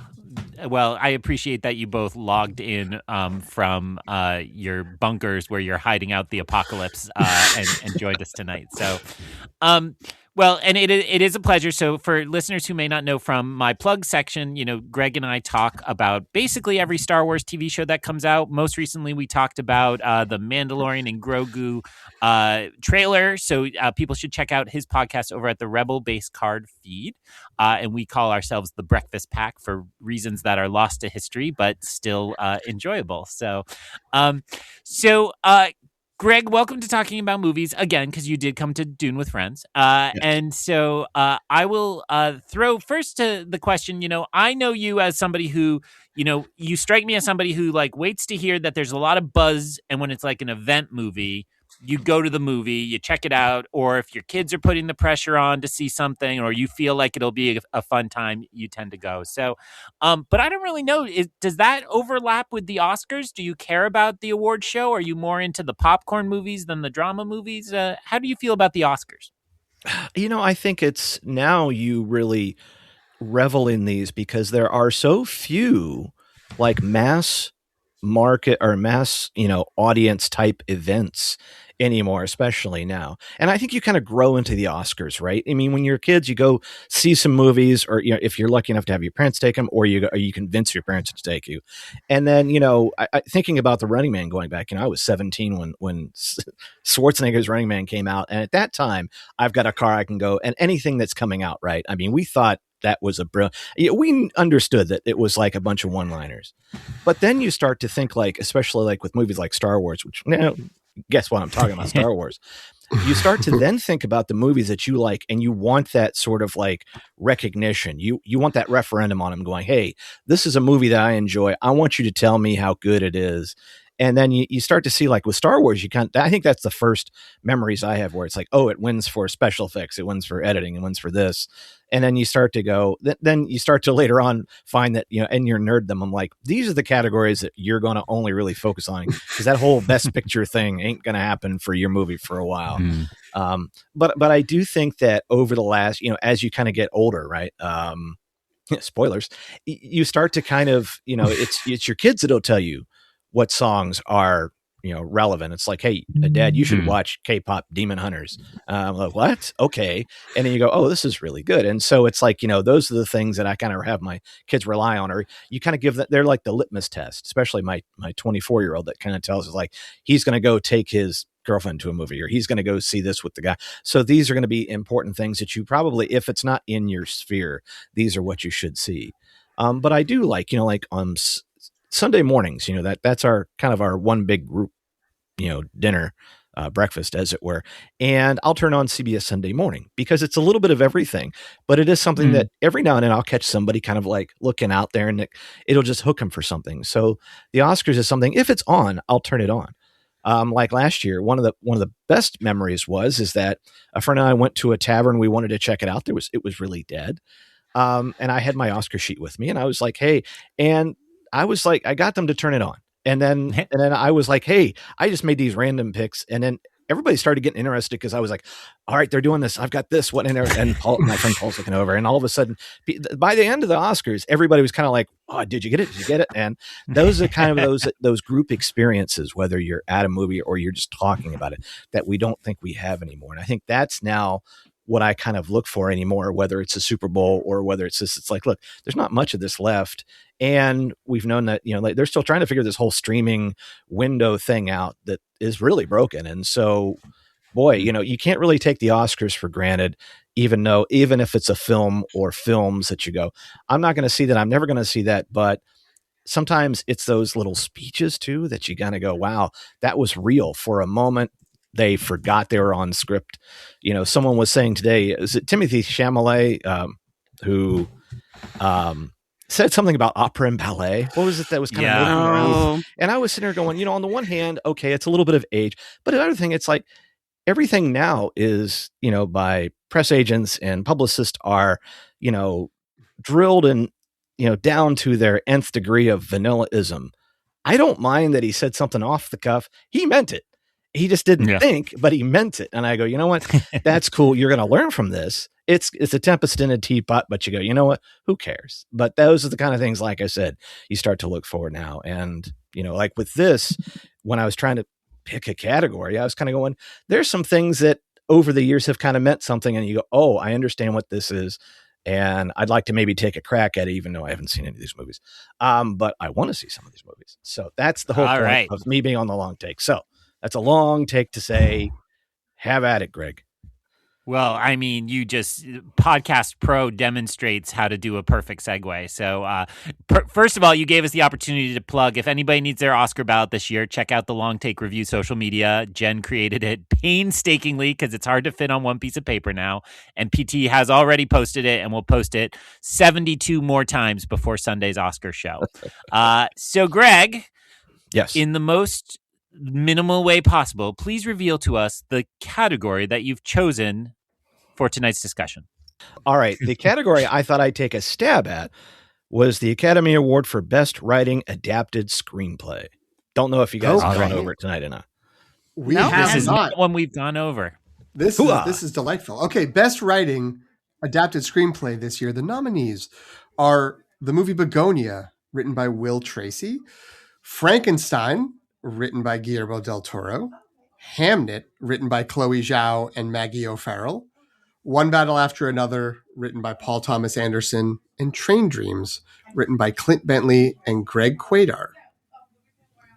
So Greg, what would you like to win? What would be your preferred winner here? So I'm going to stall and fill for time, but I do have a pick. But I just want to say, when you're talking about where something like this can go, right? The adaptation of, like, say, a novel or movie. In one of these cases, one of these films is an adaptation of a previous movie. But I would say, one of my favorite adaptations in all of Oscardom is Field of Dreams, which is a really good movie based off a really not so great book. When you say like Shoeless Joe Jackson was not, I was so disappointed when I read that you go, wow, you got Field of Dreams. You got, all this from this. That was an amazing film that did not win that year. Actually, I think Field of Dreams was nominated for 3 Oscars and it didn't win that year. But also, for example, I remember, if we remember a little movie called Silence of the Lambs. And a great adaptation of a great book that when we got to Hannibal was a horrible book and a horrible movie. And so you can see where things can really go, and it really can go well, and things when it doesn't really go well at all. But, when I think of like at my age, and I'm like, all right, I'm looking at this. I'm trying to figure out, like, a lot of these movies are just names to me. But when I go, wow, Frankenstein, Mary Shelley, another adaptation of like an 1800s type book. And I'm like, wait, that's Oscar Isaac. This is, Guillermo del Toro. I'm like, all right, I've already kind of got something that I can kind of grab onto. Even though when I look at, like one battle after another, I mean, we were talking about that just previously about that list. Like, was it a Leonardo DiCaprio, like Benicio del Toro, Sean Penn? And I go, yeah, okay. Although when I kind of looked at the page for that, I'm like, that's a whole lot of, I don't understand what this movie is about. I'll get back to you. I'll get back to you in a minute. But Frankenstein I can get on. Like, even like Begonia, like two guys, capture a CEO, and you go, okay, that's weird. And Emma Stone, okay, she's bald, but okay, fine. Hamnet, you go, all right, that's William Shakespeare, and all right, it's an interesting twist on, what do we really know anything about these two? So, and then Train Dreams, I think, which is I think it's based off a novella. Or is that Hamnet? Mm-hmm. Nope, novella. You're right. So that's, like I said, some of these are more concepts that I have to kind of grasp when I think of Frankenstein.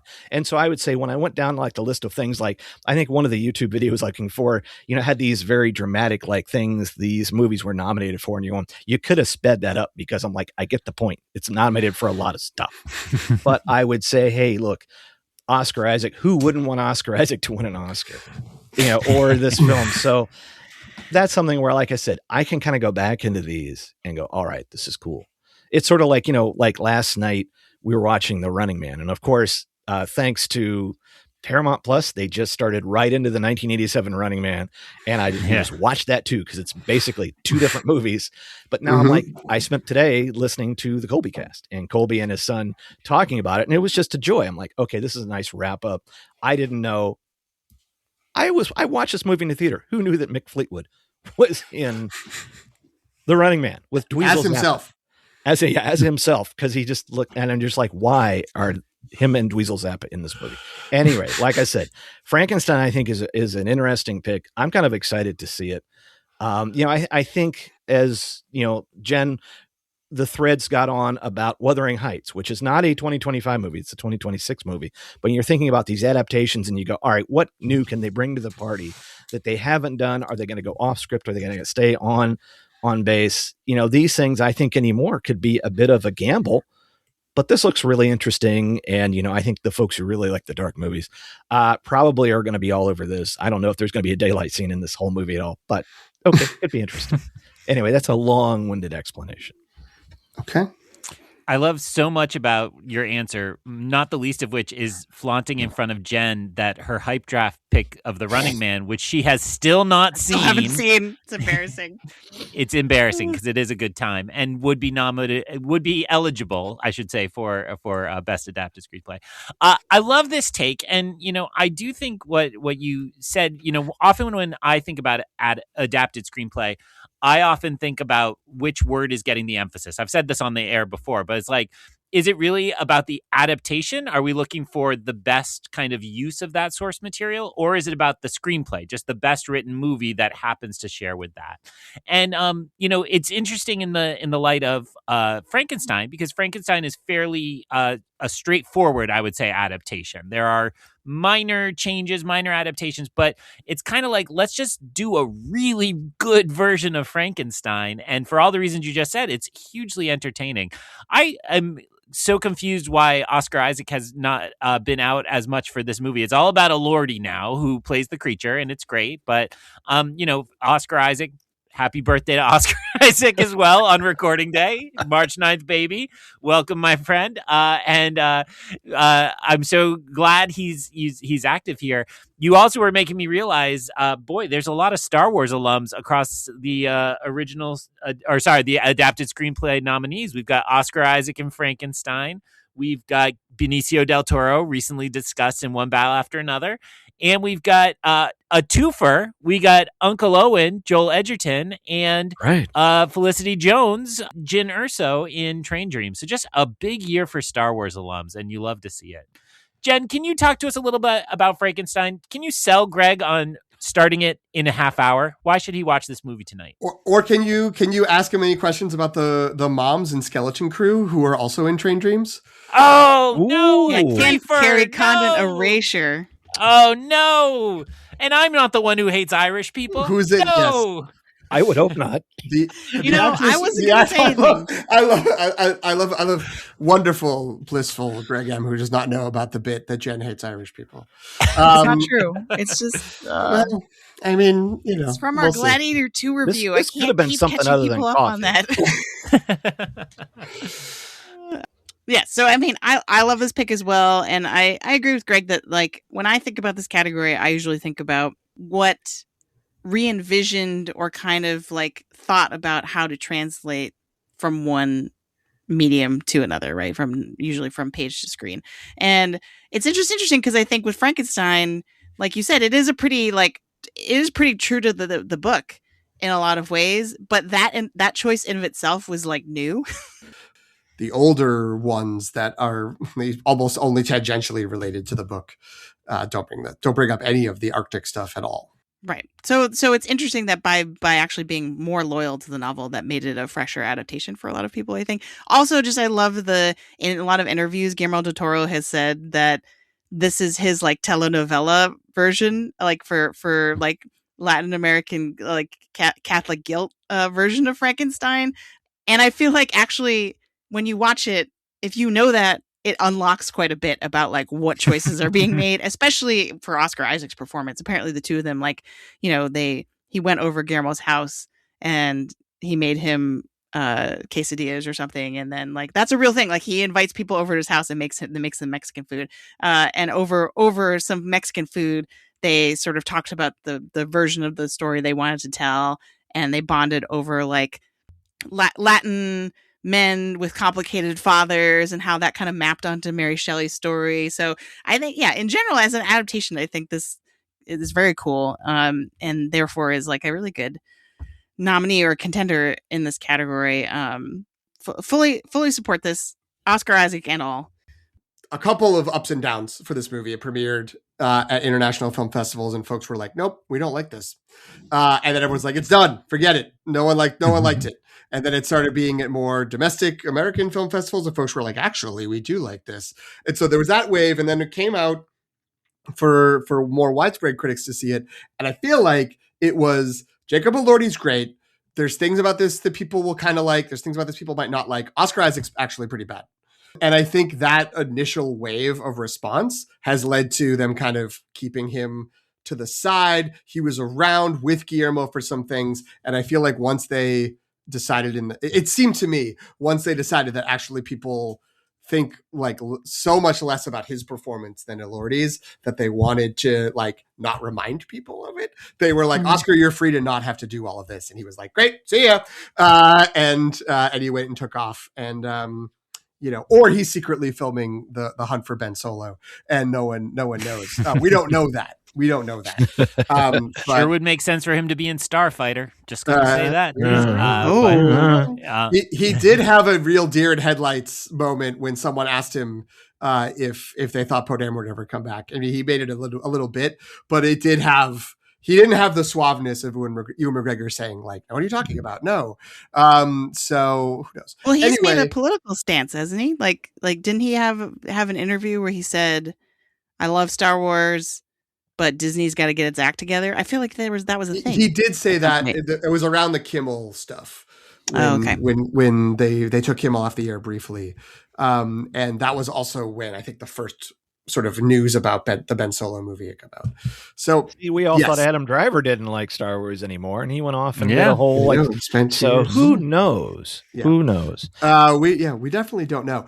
Here's what I will say for all of this is I would like to put in, and I don't know if our guest necessarily has to be the one to respond to this. If anyone has any idea, this is only the second movie to be nominated in Best Adapted Screenplay for an adaptation of Mary Shelley's novel, Frankenstein. Does anyone have any idea of what the other movie, the earlier movie before 2025 was that was nominated in this category?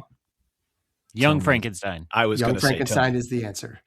Very, very well done. And I almost thought there was two, because Gods and Monsters is also in this category, but that is based on the book, The Father of Frankenstein, which is about James Whale. And it's not the book, not directly related to the book. So yes, Young Frankenstein, the only other nomination.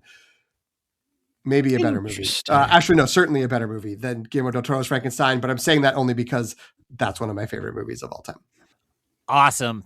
Greg, you gave us a great excuse to talk a little bit about Frankenstein, to talk a little bit about Oscar Isaac, to talk a little bit about Glenn Powell 2025 vehicle, The Running Man. We could ask for nothing better from a guest. So thank you so much for joining us. As we said, you are prolific. You are our literal and figurative godfather of podcasting. So where can people find you and what you're up to? Tell us about a couple of recent shows, because people should know what you're about. All right. I blush every time you say that, but I would say that, yeah, it's kind of been a fun start to 2026. Of course, we've had the Breakfast Pack shows talk about, the trailers from Maul, Shadow Lord, and of course, the upcoming Mando and Grogu trailer. But it's kind of been fun. We've been going back and talking about in our second breakfast show. Thank you, PT, for helping coin that show. But been talking about Andor season 2. And so I think we just had Jen on for episode 5. And I know that we've got to track down Colby at some point, who I know just finished The Running Man. And I can only say that, hey, you might as well throw the 1987 Running Man in there somewhere. But I would be, I think we have to sneak in Tron Ares first before that. I'm just going to say that. So you expect me to come out with the Hudson Hawk, and I'm like, you know what? We've talked about the Hawk a lot, and you got to catch the Hawk, but may not be from me. But anyway, there are, we've kind of been on a lull since Team into Star Wars, and I know that card shows are going to be coming up. We have C2E2 and Alliance, so the convention season will be soon upon us, and of course next year we have Star Wars Celebration Los Angeles.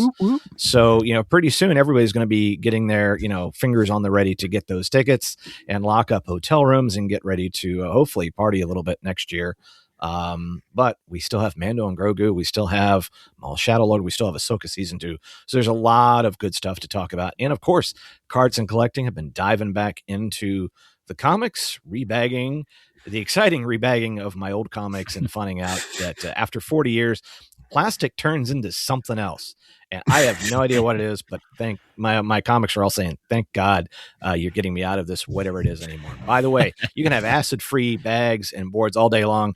Tape is not a part that should not be a part of that equation. So thank you for BCW for making these nice resealable comic bags that do not require tape that nearly destroy your book as you're trying to open it later. But anyway, more to come on that. Yeah. And go back and dive into whatever your collection is, whether it's Funko Pops, whether it's, books and whatnot, because I think you'll find a treasure that you already own that just like anything else, like a good bonsai tree needs pruned every now and then. So that's what's going on. You can find on the socials at Rebel Base Card, wherever you find your podcasts and socials. I'll be doing something. I have no idea. You guys are so much more organized than I'm. Like, there's Google Docs, and Anthony from Force Ghost has got his whiteboard. I've got hey, do you want to do a podcast tonight, guys? Okay, great. So I have little threads, message threads. And all I want to do is I want to throw back to you and say I had the pleasure yesterday of taking my kids to see Pixar's Hoppers in theaters. Ooh. And all my reservations about that Mando and Grogu trailer, it slaps on the big screen. When those X-Wings pop up in the sun, and oof, it's a good time. So I live half my podcasting life over on Greg's feed. So please, everybody, check out Rebel Base Card, and we will continue good Star Wars coverage in the year ahead. Thank you so much, Greg. Thank you.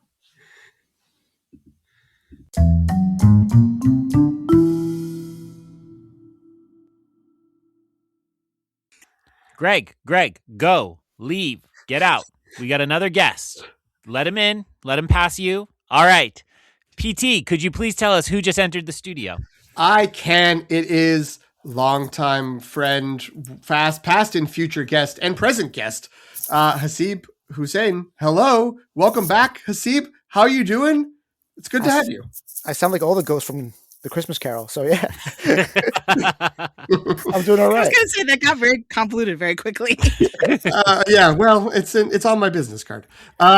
Steve, it's great to have you return, and we can speak about some. For listeners who maybe are here for the first time, we've had Hasib in the past talking about K-pop Demon Hunters, talking about No Other Choice.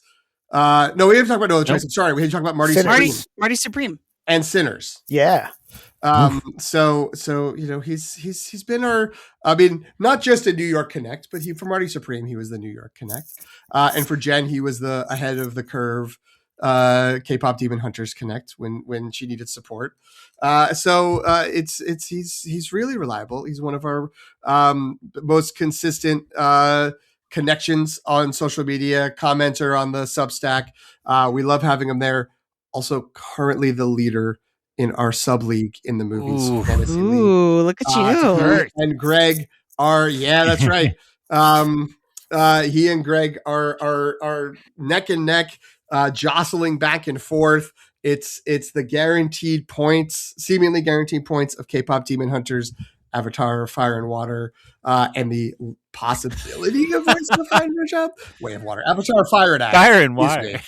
Avatar up and down. Listen, it's late. We've been talking. I may have had a flight land at 2 a.m. this morning. Look, and anyway, versus Greg and his sentimental value pick. You guys are real close. It's great to have you, Hasib. I want to start by asking, what's your history with the Oscars? What's your Oscars backstory? How did you develop the affection you may have for it? How did you develop the animosity you might have towards it?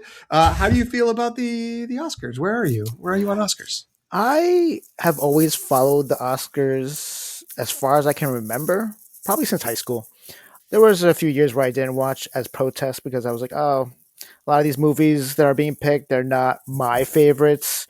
They're just old Vanguard picks, I would just say. But ever since I started dating my recent girlfriend, we've been watching every single Oscars together for as far as we remember, and there have been a lot of great Oscars. I remember one year we were rooting for Moonlight, and we were there for the envelope incident. Mm-hmm. I also remember the year where betting was legal in New York, and I bet a lot of money on Parasite and on Comrade Bong to win Best Director, and because I had great odds, and I was like, why not? Why not put money on this? And I won a lot of money that day. So, yeah, Amazing. A lot of awesome history with emotional rewards, financial rewards, yeah, all kinds of good stuff here. Okay, well, looking at this Oscars, the 98th Academy Awards, what category would you like to weigh in on, Hasib? I would like to talk about Best Director. Okay, Jen, what are the nominees in Best Director? All right. The nominees are Chloe Zhao for Hamnet, Josh Safdie for Marty Supreme, Paul Thomas Anderson for One Battle After Another. That was really hard to fit on our ballot. By far the longest movie title this year. Joachim Trier for Sentimental Value, and Ryan Coogler for Sinners.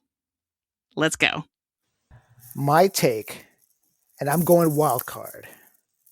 My take is not only should Jafar Panahi and Park Chan-wook be nominated for Best Director, one of them should win. And he's going totally rogue, folks. Totally rogue, man. Yes, I feel like Chan-wook Park probably did the best directing job of the year. If you've seen that movie, you know exactly what I'm talking about. There's a lot of incredible transitions, a lot of choices, a lot of crazy camera work in that movie. But also I feel like Jafar Panahi with It Was Just an Accident had the highest degree of difficulty, because when he was filming that movie in Iran, he's barred from making movies. He's banned. He's not supposed to be making movies. He's done that whole movie in secret. If he gets caught, he's arrested. He goes to prison. I'm pretty sure we've all heard by now at this point what Iranian prisons can be like. So that would have been a tough thing. But he happened to get around that and make, in my opinion, the second best movie of the year, and what is possibly the best thriller of the year. So that's my take. And if I had a choice on who would win, I would say Jafar Panahi. So who do they replace?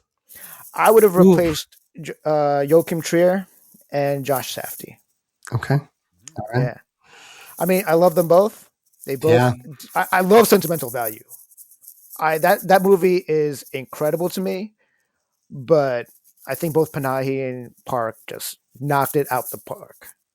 No pun intended. And the Panahi. And in terms of Josh Safdie, that I love the Safdie brothers, and that movie is totally my vibe. But again, Panahi and Park, what they did with those two movies, I think it's unassailable. I mean, just as you were introducing and describing, I was thinking of all the camera tricks in No Other Choice that I'd forgotten about till that moment. It's like, oh yeah, the beer shot, which like you've never seen a shot like that. And how many beer drinks has there been in film history, right? But like, it was so cool. And like, I think that was even in the trailer and I'd forgotten. Yeah. Then when it hit in the movie, I was like, oh yeah, I was excited to see this. So that really good point too about that in general. One of my favorite things from No Other Choice is the glove scene where he keeps pulling a glove and there's another glove until he pulls out his hand. But the best part about that scene, it's a constant close-up onto the glove. It's zooming in. Which is what I see that, I'm like, oh my God, this is a choice and I love it. Yeah. The choreography of the cameras and the performers is just constant in that movie. I mean, yeah, this is unassailable. I agree. And I think, I've got my hand issues. I wouldn't want to take out Chloe Zhao's nomination though, because the movie is so well constructed and so beautifully shot that though it would hurt to lose Safdie and Trier, I would gladly make this trade. No, I also would feel weird about taking out a woman director. Yeah. Right. We get so few, so infrequently.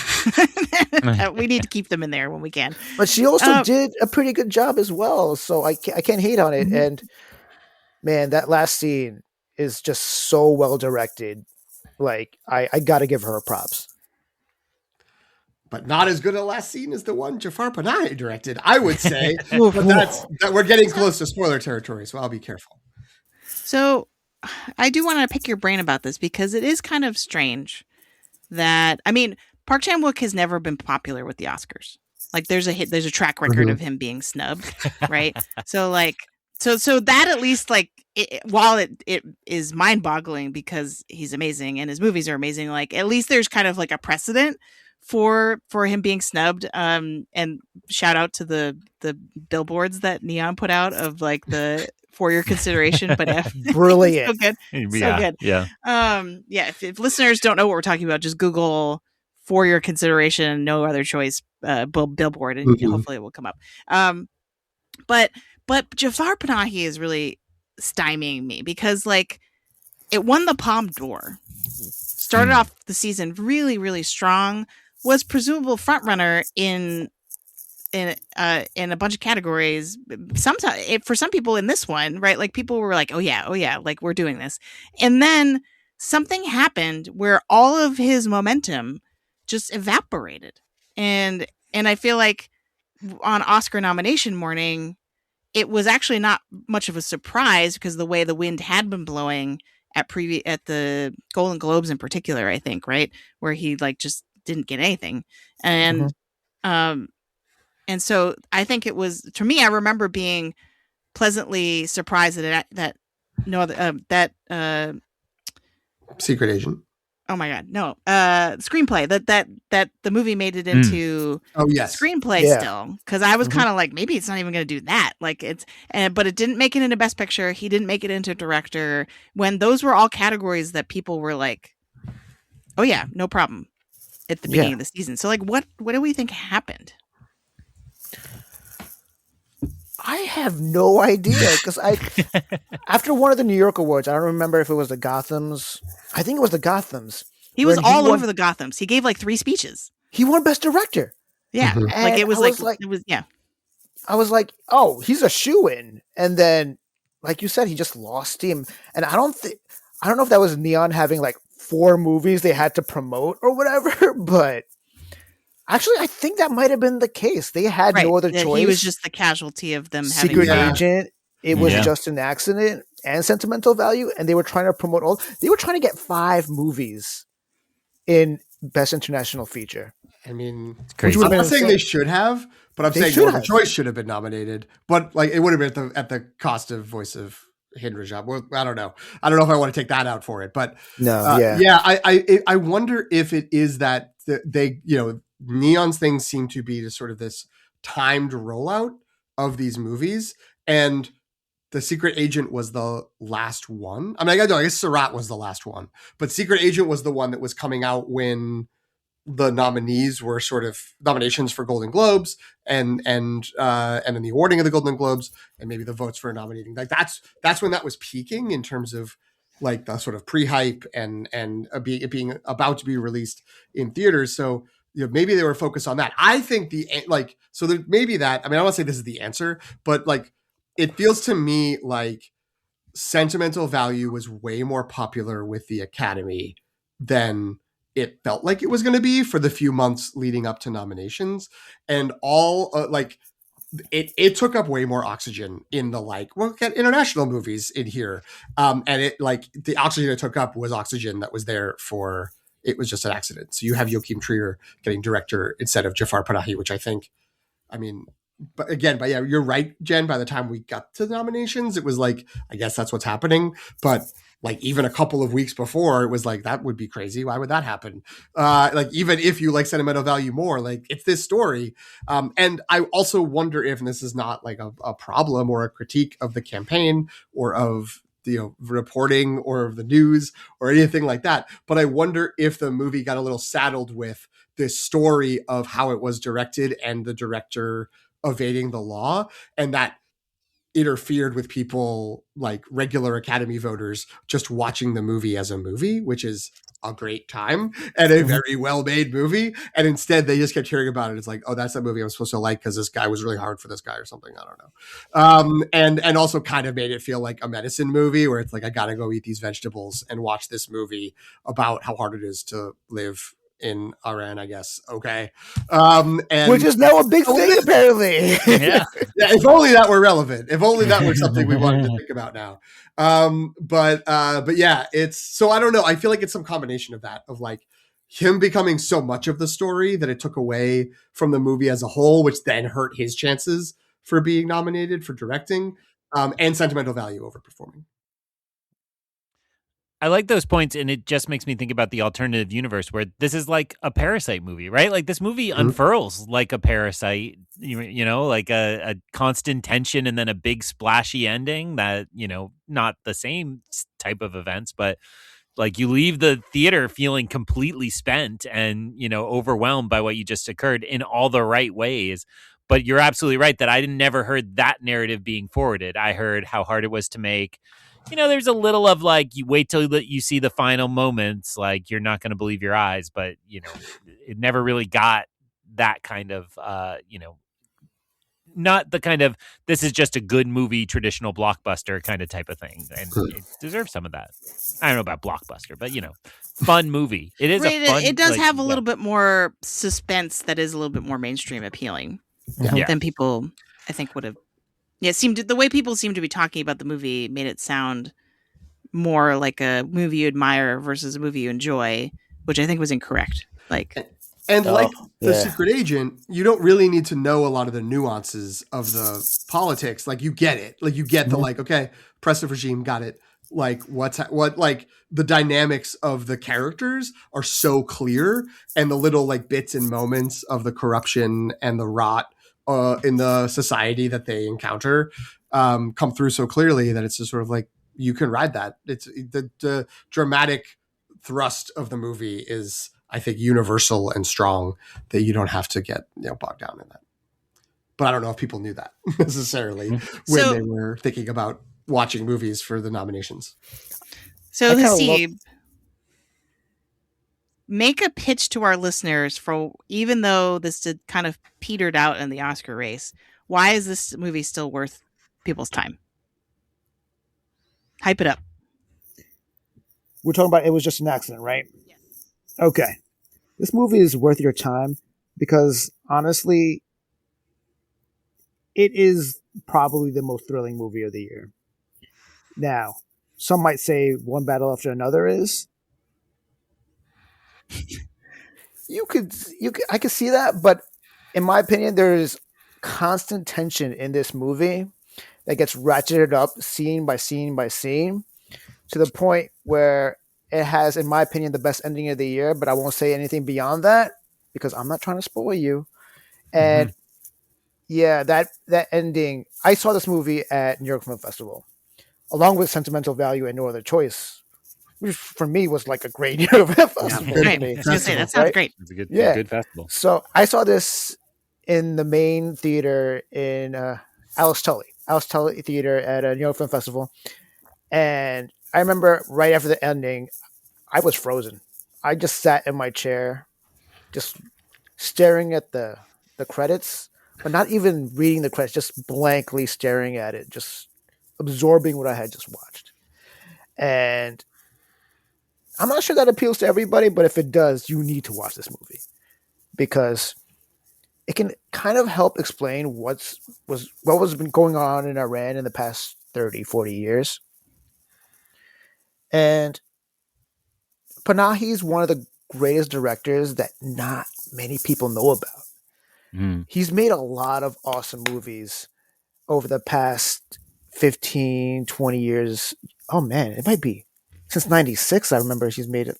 It was the first movie I heard from him. But yeah, like he has so many great movies like This Is Not a Movie, Taxi, White Balloon. White Balloon's a banger. Like nobody talks about him. And I think this movie is probably his best movie, but also the easiest way to get into Panahi movies, in my opinion. So I would recommend this movie and just try to get into Iranian cinema because they have a pretty crazy history of cinema over there, especially with him and Kiarostami.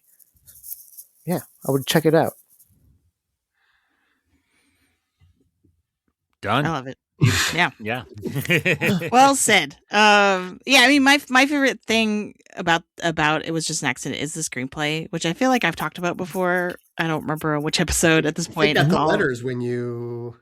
Yeah, I really pushed for it. It may have also come up in our picks, our predictions. Yeah, because you were noting how much you liked it in that category. Yeah, not that it was going to win, but maybe in the should win conversation. Yeah, I would say that like if you enjoy the verbal sparring and kind of the back and philosophical existential back and forth of Begonia, then this is easily something for you, right? Like, and I think again, it's like one of those things that people aren't. I think people aren't expecting that from it for whatever reason, either because it's not in English or just the bias they have. Maybe the narrative about Panahi overtook it, like we're saying, but it's really good. That's a good comp, Begonia. Yeah, right. Because it's like if you liked seeing Jesse Plemons and Emma Stone go at it with their words, like then there's a lot of that in this between the different characters that are involved in the situation, which I won't spoil. But one thing I enjoy about the screenplay and the movie itself is how it kind of starts off like a role playing game, and you just add people as you go along to your party. You build the questing party. Yeah. Yes. I would say the only thing I would add to excellent points made by both of you is something that I think I overheard. This is my only issue with my experience of seeing the movie was not an issue at all with the movie, but like I went in with a slightly skewed, twisted approach to what I was going to get because I had heard a lot of talk about how much comedy there was in it and that it was really funny. And I think there is comedy in it. It is funny, but I went in thinking like, this is a comedy. Like this is like, people don't get it, and it's definitely not, but like, it has a lot of real, like like situational humor, real good character interaction, fun moments, and just sort of the bitter irony of a lot of the situation that is building up, and that like those comedy, in the same way it happens in Begonia. Some of that back and forth can get really sort of acidic and funny, and misguided in different ways, or just talking past each other. There's a lot of great stuff in there too. So don't make the mistake I did and go in thinking it's a comedy, but also like don't sleep on the fact that it is funny at times, and there is humor in there. Which, again, if you focus on the story of trying to make the movie, and he's trying to not go to jail, and there's a warrant out for him now, and he's had this problem for so long, and it's about living under this oppression that doesn't sound particularly humorous, but there is the gallows humor of trying to survive life like that, and that's in here. And that's another great thing about the movie.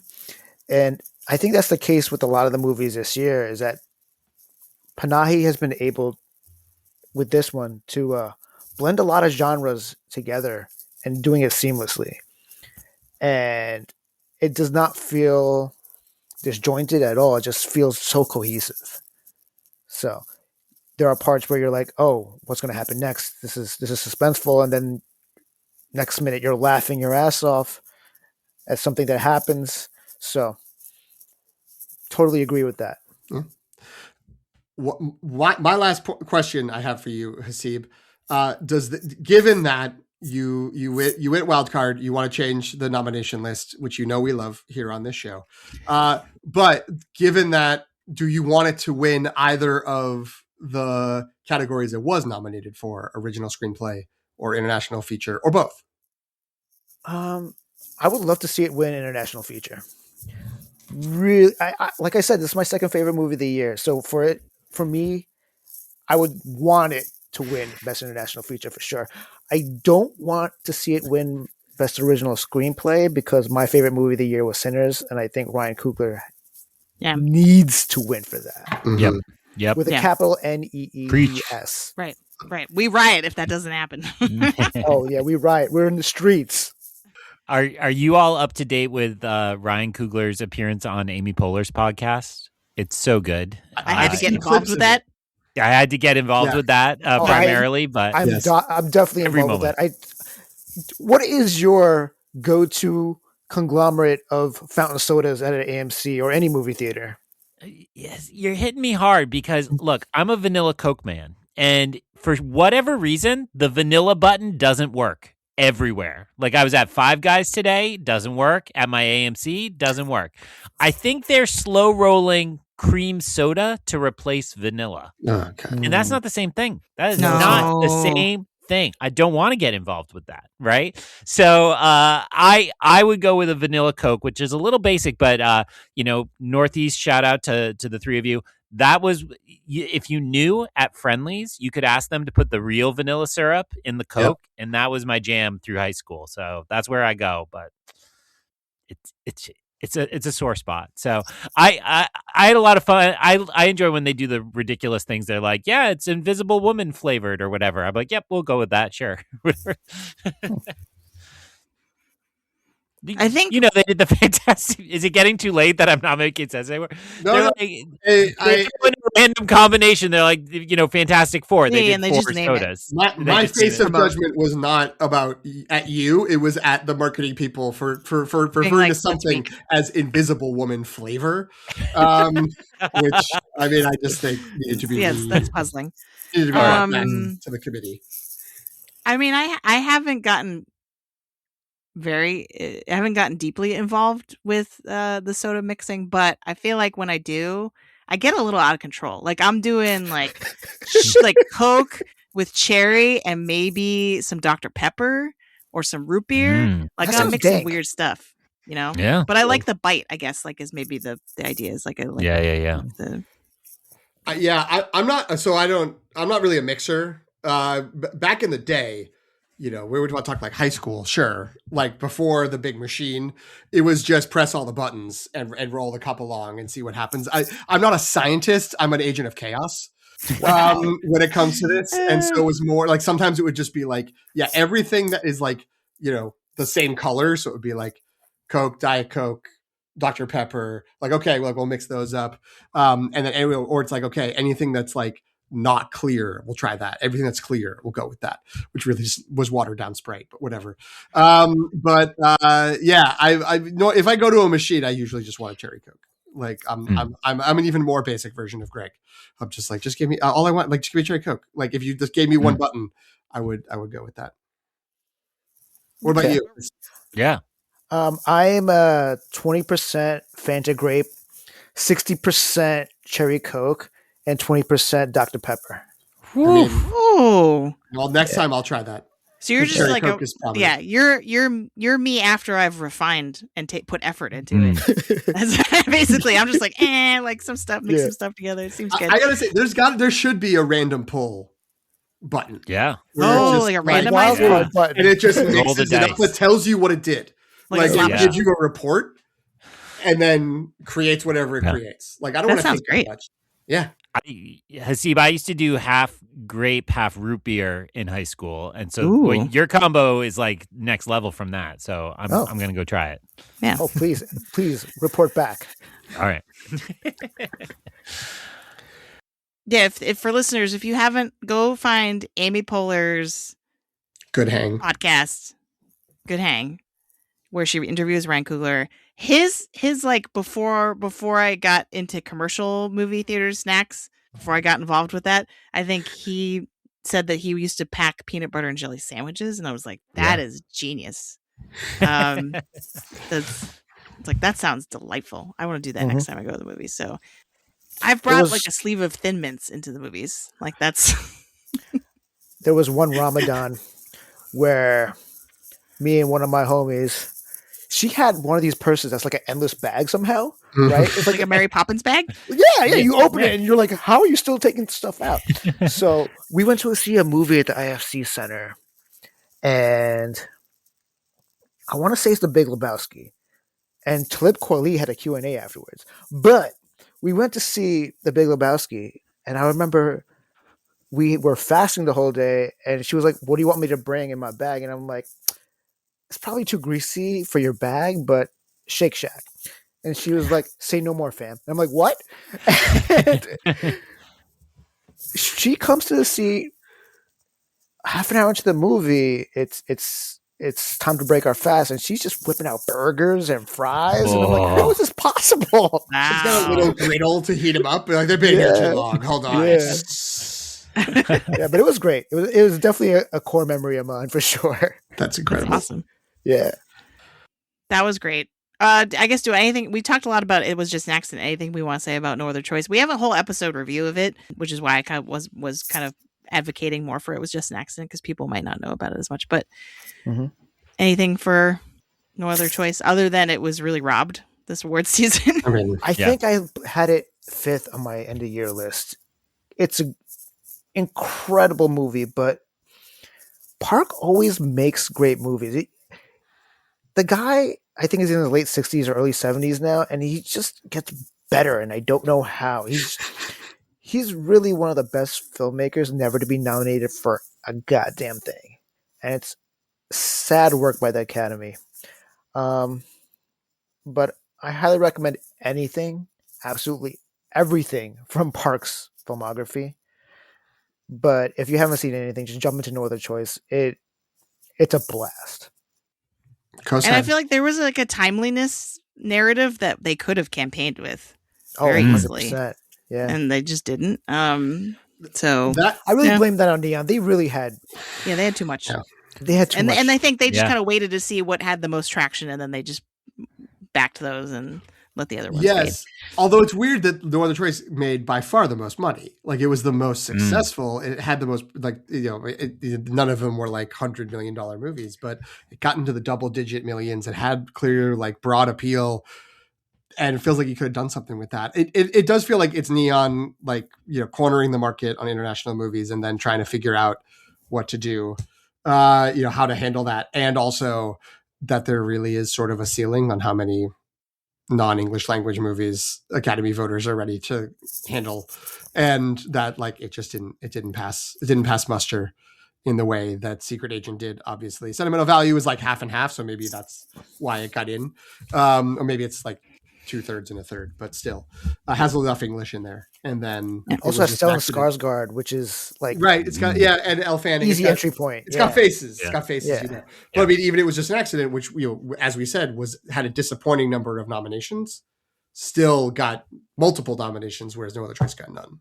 And that's great. Yeah, and there's an alternate universe in which it gets director, actor, editing, cinematography, screenplay, or I guess adapted screenplay would be. But you know what I mean? Like for me, those would be easy. Like I would put it nominated in those categories easily. So yeah, it's too bad. We'll always know that that's the movie in our hearts. Yeah. All right, Hasib, you didn't disappoint. I'm so glad you were our closer for this special patchwork episode with many guests. I can see not No Other Choice, but I can see we had other choices, I guess, but I it's hard to imagine it any other way. Tell people where they can find you. Anything you want to give a shout out to close us out? I want to give a shout out to Long Take Review. You guys are great. I love listening to you guys. Aww. You guys are fantastic. If you want to follow my reviews on Letterboxd, I am Beeb Watches Film. BEEB Watches Film. Beautiful. Great follow. Great account. Do it. Yep. Get on it. Or we don't know how to close it. We don't know. We don't have a good closer, I guess. Well, I am the Mariano Rivera of the Long Take Review, apparently, according to Jen. So let me just say, hey, thank you for joining us on the Long Take Review with these hot takes. Done. I love it. Yes.